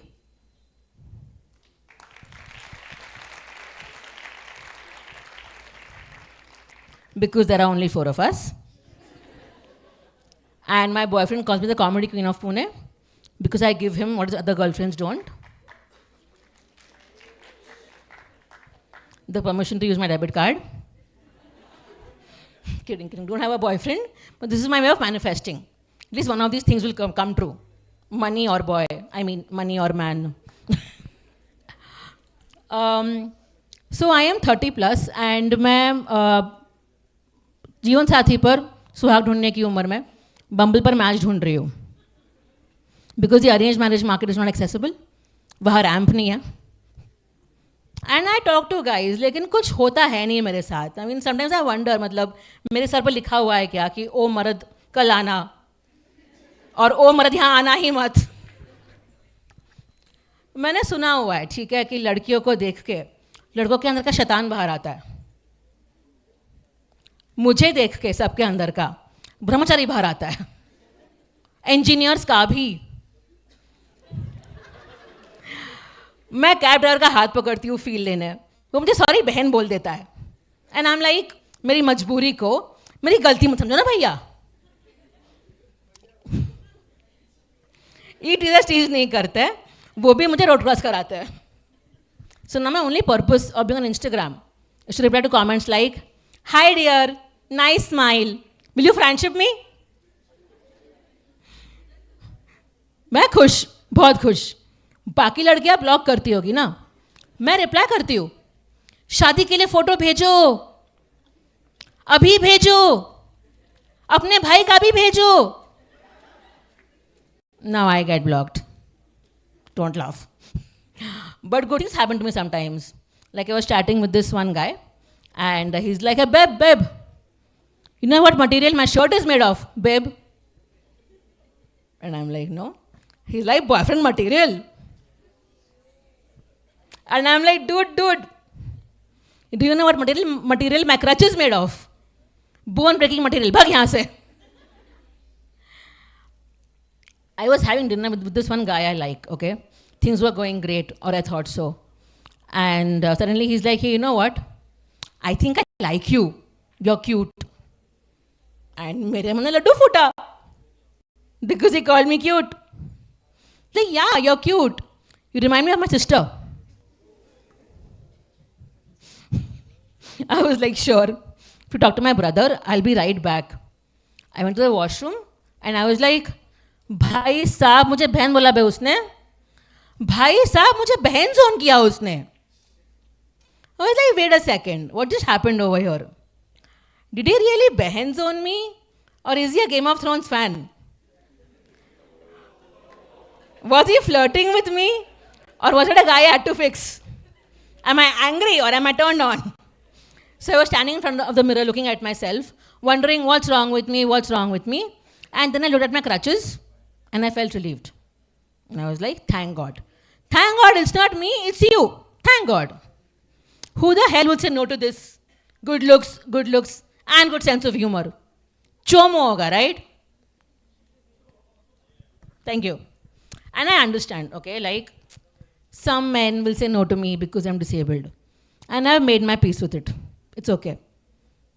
But I often wonder, okay, how do you, non-disabled people, sleep at night knowing that someone dumped you because you're a bad, bad person?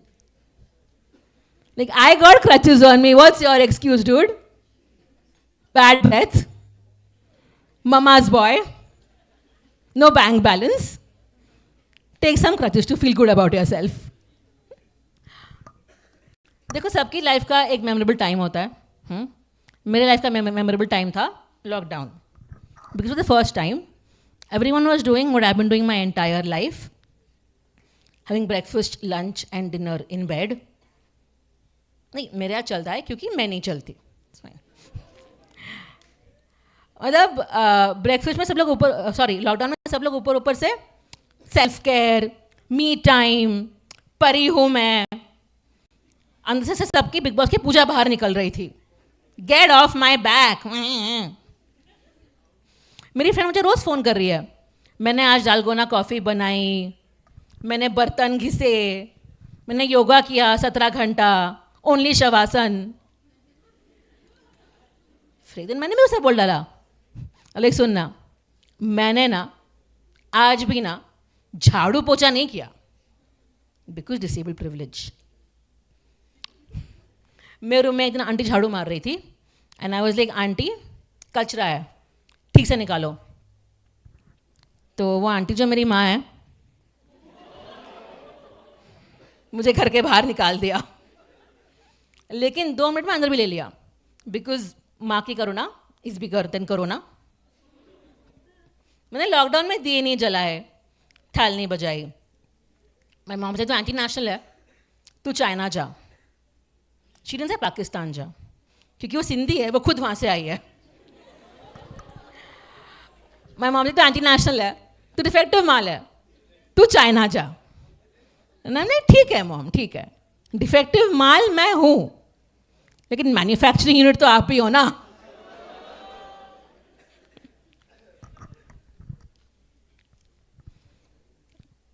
So देखो ठीक है, when we are kids, no, mom makes these awesome sabzis. Mom makes tinde, lauki, palak, and you're forced to have them because you have no choice. But there's this one Sunday in every month, and like if you say you have no choice, you want to eat something else, मेरे को चाहिए, मेरे को दो, मेरे को पनीर खाना है. मॉम ने तुम्हें जो मिला उसमें खुश रहो, be happy, be grateful, है ना?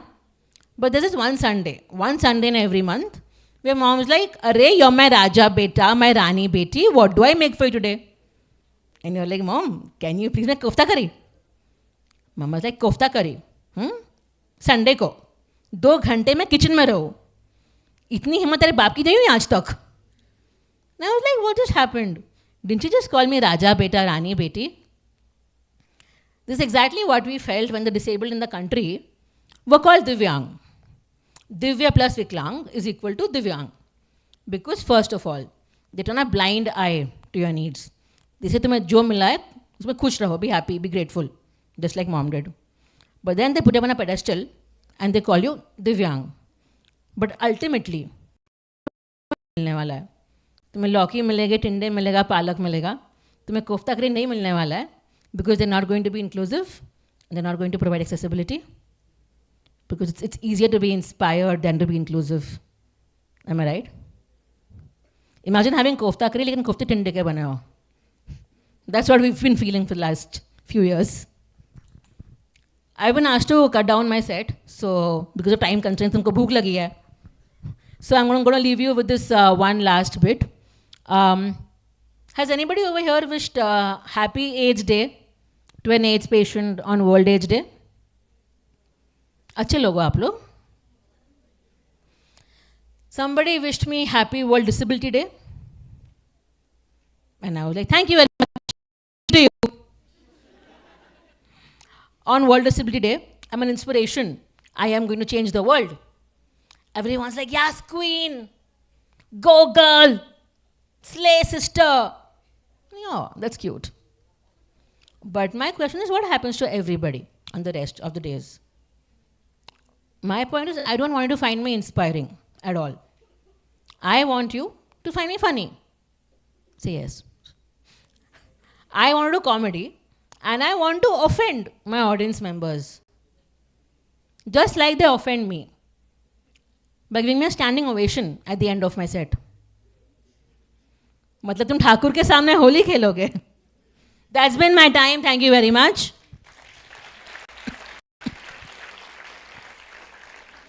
सर ये लोग नहीं हंस रहे थे. इनका देखना प्लेसमेंट में. So I am also here to have some conversation on the topic of disability and inclusion. Okay. So of course we have a time constraint, but quickly I'm going to ask you all to answer some questions, and then we'll take the conversation ahead. Okay. Before we start, I want to understand from you guys that what are some stereotypes about disability that you guys have heard and believe? Believe to chhod do, but heard. Can someone just quickly tell me some few stereotypes around disability? Anybody? Yeah. Act with sympathy. Okay, thank you. Anybody else? I need 2 more responses at least, guys. Come on. This side. I'm going to randomly pick up somebody, okay? Anybody? 2 more responses fast. 1 more response. Somebody over here. Any stereotypes about disability that you have heard? Pratibha ma'am. Always help. Thank you. And anybody? 1 last. Come on, jaldi. Khana khana hai, right? Batao jaldi. Okay. I will say it that disabled people are always inspiring. Okay? So, do you agree? Have you all heard this? I need some energy, guys. Yes, thank you. So I'm going to ask you all a few questions, and then you have to tell me what you're going to do in that situation. Okay? So here we go. If you see a disabled person at a mall, what would you feel? Okay? Sympathetic, privileged, empathetic, nothing at all. Anybody for sympathetic? Anybody for privileged? And how many for empathetic? Thank you. Everybody over here knows the meaning of empathy? Yeah? Okay. So I would say to feel nothing is a good start, to be very honest. Because that's a good start, right? If you feel empathy, that's great. And I'll tell you why you shouldn't feel sympathetic or privileged. That's because being sympathetic and privileged is the same. Feeling sympathy for somebody and feeling privileged for yourself are the 2 sides of the same coin. And the reason why you would feel sympathy or feel privilege is because the only reason why you should feel that, I feel, is because you have more facilities and more access tools than disabled people do. You know, so I want you to understand that the state of living of disabled people is not because of the way they are, but it's because of what tools they access and what tools they don't have. All right? So if you at all have to feel privileged or sympathy, feel that for the right reasons. Are we clear? Okay. You have a disabled person with you in your class. What would you address them as? Differently abled, specially abled, or disabled? Specially abled. Okay. Anybody for disabled? Okay. So I want to say one thing very clearly. As a person with a disability, and also a person with a disability is also the right term to use. As a person with a disability and as someone who's been a disability rights activist, I want to let you all know that the terms specially abled and differently abled are actually euphemisms. They are phrases that are used in place of something that is harsh. But my question is, why is disability harsh? Yeah? Why have we created this entire stigma around disability that it's a harsh thing? You know, it's not. Disability is not a bad word. It is just what it is, you know. And I want to say that you say you feel bad for disability and all of that, but you feel bad because they don't do the things that you don't do, and that's because of the lack of infrastructure and tools, and it's not because, you know, of the nature of who they are. You know, like you are not asked to hop and get onto a bus, right? You are asked to use your body with its right capacity and get onto a bus. So the same thing for us. If we have the right kind of tools and if we can live life with dignity, you'll not have to feel sorry for us. And you would also want to call us differently abled because you want to focus on the ability, you want to focus on the strength of the person with the disability. But my question is, why should have to showcase strength to survive in society? If you as a non-disabled person are not having to showcase strength, why should we? You know, we don't have to be strong to be able to live in a society. In fact, we need a society that gives us the right tools to survive. So we don't have to be so strong and we can just do things the way we want to. Are we clear? Are we sleepy? Are we bored? Yes, we are. But can we please pay attention for 5 minutes? Yeah? Because we're here to talk about something that's very important, and I want you all to go back and think about the things that I spoke about. Okay? So a few more questions. You're at a restaurant and you see a blind person playing the violin and you join them for dinner afterwards. You know, what would you say to them? Would you call them inspiring? Would you praise them because you enjoyed the piece? Or would you simply just chill with them? Chill with them. Anybody for inspiring? And anybody for praise them because they play the piece well? Yeah. Okay, so of course, the first point is you first understand whether they've played the piece well or not. Because if they haven't, then what's the point of praising them? You know, and that's the entire thing, that you don't want to praise a person with a disability for simply existing and doing things. You know, you have to first assess whether what they're doing is right or wrong. And secondly, if they've played the piece well, and if you still want to call them inspiring, I understand that you want to call them inspiring for doing something quote unquote normal that they probably would have had a lot of difficulty learning and then doing. But again, that's the same question, that your focus should not be on the fact that they have had to showcase strength, but your focus should be on the fact that they've had to endure difficulties, and how should we remove those difficulties. You know, like if somebody calls me strong for climbing 10 steps, that's great. Thank you, call me strong. But then don't call me strong and inspiring and then stop at that. You know, I want you to not call me inspiring and think about how I should not have to climb 10 steps to go somewhere. How I can go there easily, how I can have the right access tools and my right access needs met. Are we clear? Thank you. You're at a restaurant and you see a disabled person climbing steps. Would you help them? Ask them if you need help?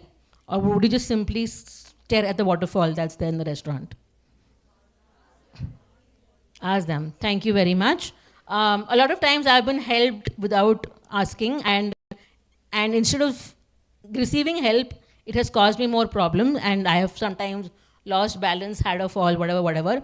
My mother has stayed with me for 30 years, and she still pushes me when I ask her to hold me instead of just holding me lightly, and that causes me to lose my balance.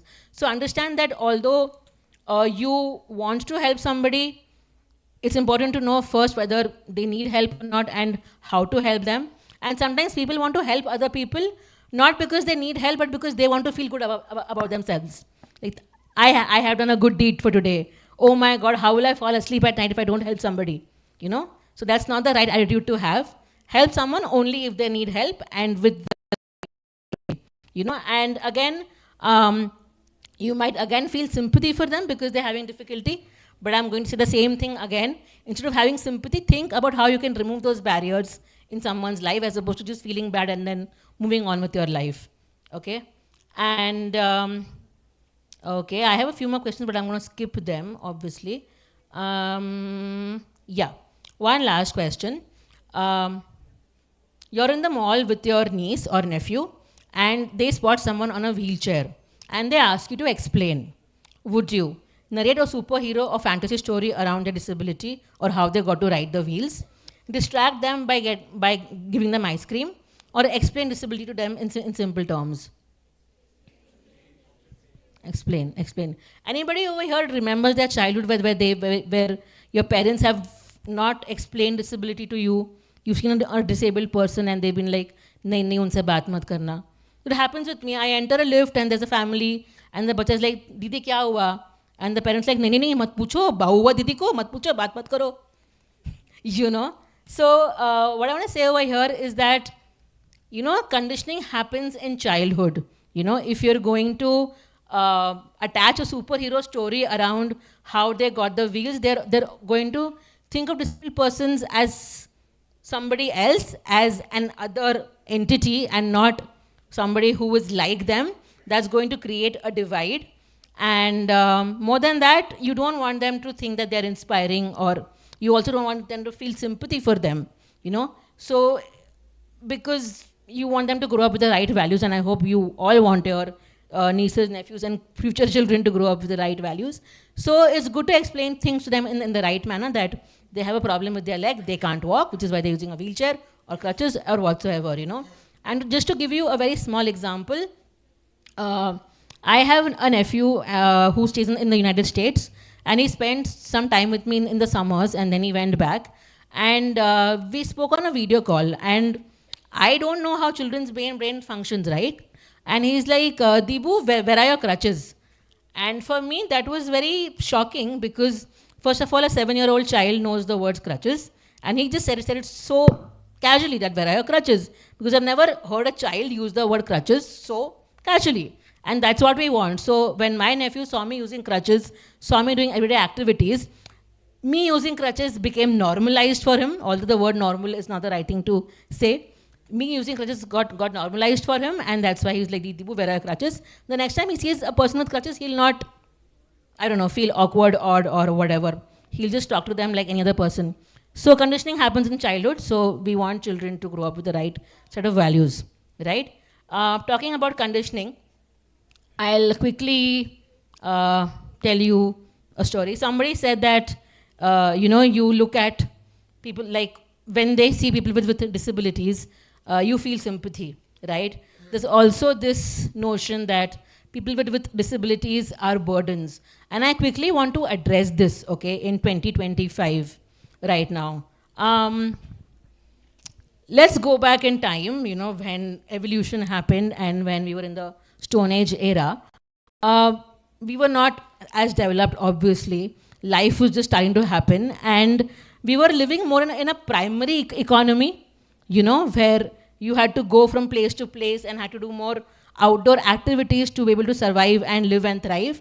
And at that time, of course, there was no medical facilities. So it made sense, for the lack of a better word, to leave disabled children behind and then go on with life, you know. And that's how, because at that time, because there were no medical facilities, it did feel like a burden that I cannot carry this disabled child with me from place A to place B, so I'm going to leave this child behind, okay? Because it was a primary economy and we were all on the move. But then times changed and then communities happened. We all started living together. We started doing more things to get food and to earn livelihood, you know. Things evolved, medical science happened. We first had Munimjis come home and do our checkup, and then we had hospitals and stuff like that. And talking about India, let's say if you talk post-independence, the life expectancy of people has increased. We have gotten more evolved, obviously. The first act for people with disabilities happened in 1995 and then in 2016. And right now medical science is at its peak, although not affordable, but it's still at its peak, right?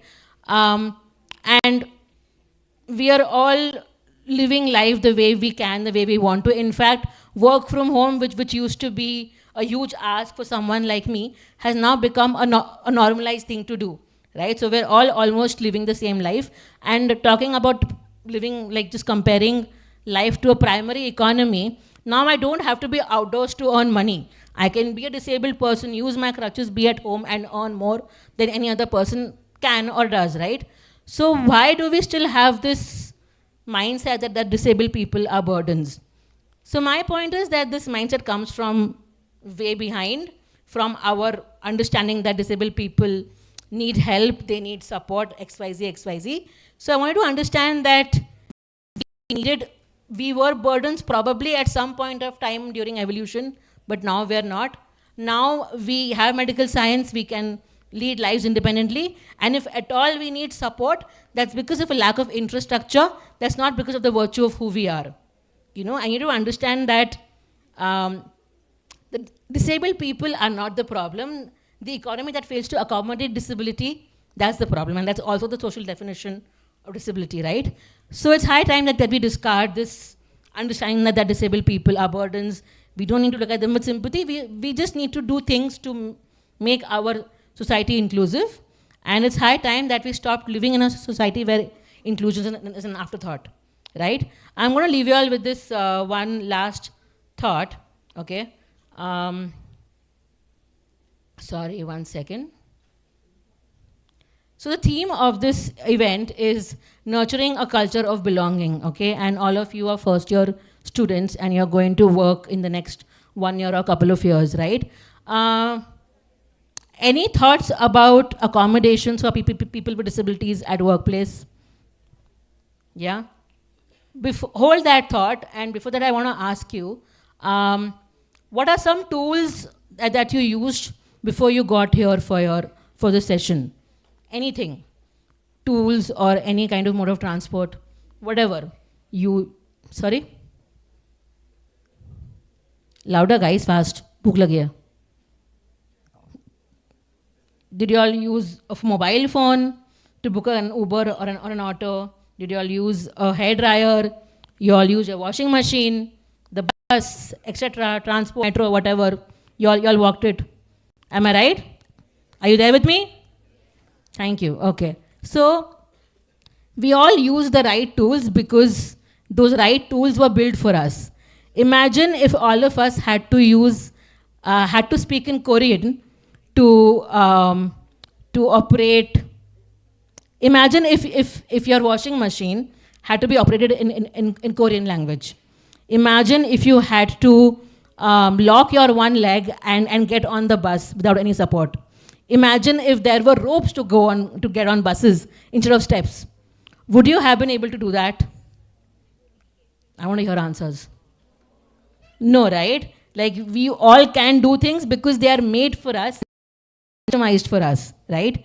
So what I'm trying to say over here, that the tools that all of you are using, the transport that all of you are using, is customized for your needs. So your needs have been normalized and my needs have not been normalized as a disabled person. So I think we need to live in an economy where everybody's needs are normalized, and making an accommodation for them does not seem like an extra effort.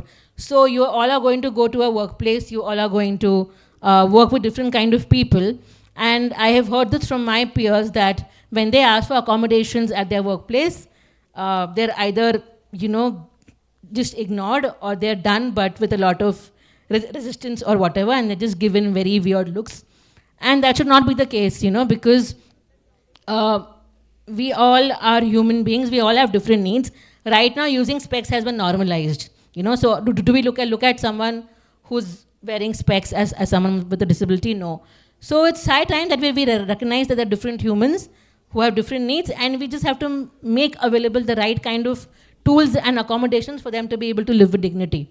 Yeah, I know this was a little bit, I know I went fast and I know कि आप सबको भूख भी लगी है, but this is very important for me to say in the context of the theme of this event, which is why I was called here, so I can't go without not talking about what I've been called to talk about. So if I were to just quickly ask you, what's your takeaway from this, from my talk especially, because there's been one phrase, one term, one theme that I've been repeating continuously. So can you all please tell me? Quickly, anybody? Guys, I am from Simbi, I'm judging you all. Balaji Institute. Batao jaldi. Nobody. कोई नहीं सुन रहा था. Selectively सब लोग के कान बंद हो चुके थे या दिमाग बंद हो चुका था. Anyway, कोई कुछ बोल रहा है? Yes, thank you very much. That's what I've been repeating. What's your name? Please clap for Anisha, everybody. Yes, we need to make a new normal, for the lack of a better word. We need to just normalize the needs of everybody, make tools available, and live together in a harmonious way. Okay, that's how we're going to achieve equity. There's a difference between equality and equity. Equality is when you give everyone the right kind, the same tools to live. That's what's happening right now. So when you have equality, there is not going to be equality. But what we need is equity when you give everybody the right tools as per their needs. And that's when we're all going to be able to live with dignity together. Yeah? So I hope you have understood what I have managed to say very fast, because there was, I've been pressed for time. But thank you so much for having me. And if you've liked my comedy, please follow me on Instagram. My Instagram handle is IMADMantri. I am Shweta Mantri. Thank you very much. Have a happy lunch. I'll be fasting. Thank you, ma'am, for sharing your incredible talent with us and for reminding us to find joy, even in the chaos of our lives. We are so grateful to have you here. I request Director BIMM, Dr. Archana Srivastava, ma'am, to felicitate Ms. Shweta with the token of gratitude.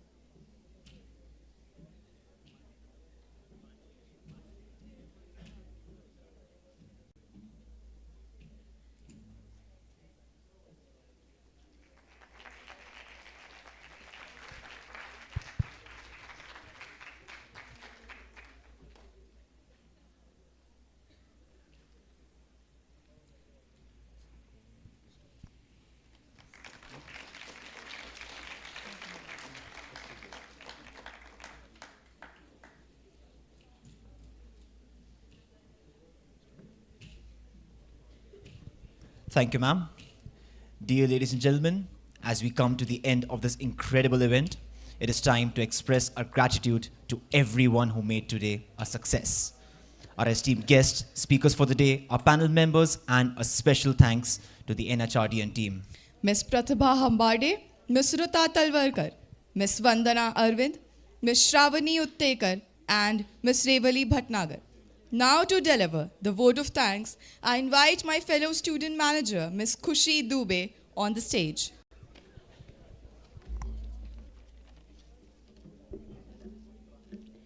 Good afternoon, everyone. I, Khushi Dubey, Junior Student Manager from BIMM, consider it my honor and privilege to deliver the vote of thanks for today's engaging and insightful panel discussion. A big thank you to Aman Rajabali sir, our President of NHRDN of Pune chapter, for gracing his presence for this occasion. I would like to express our sincere gratitude to our esteemed keynote speaker, Mr. Ali Khan sir, for setting the tone for today's discussion with such a profound insight. I would also like to extend my warm thanks to our panelists, Mr. Ketan Kapoor B, Ms. Amita Karan Ketkar, and Ms. Sujita Singh Basu for sharing their valuable time, expertise, perspective with us. Each of you brought invaluable insights that should spark meaningful conversation about inclusive leadership, nurturing a culture of belonging. I would like to highlight some key points from the session. Diversity is a place where everyone gets equal opportunity with no boundaries. Organizations with diverse employees often perform financially due to enhanced innovation and collaboration. Be comfortable with your own demerits and many more. A big thank you to our moderator, Dr. Neha Kumari ma'am, for skillfully steering the conversation. Thank you to Ms. Sweta Mantri ma'am for sharing her insight about her journey about humor and inclusion. Lastly, I would also like to extend my sincere thanks to our esteemed Chancellor, Vice Chancellor, Dean, Directors and Deputy Directors, faculty members and to all my student managers for making this event success. Stay ahead. Thank you. Ladies and gentlemen, you are requested to scan this QR code. Once you have filled the form, the certificates will be generated via your email IDs. Thank you so much.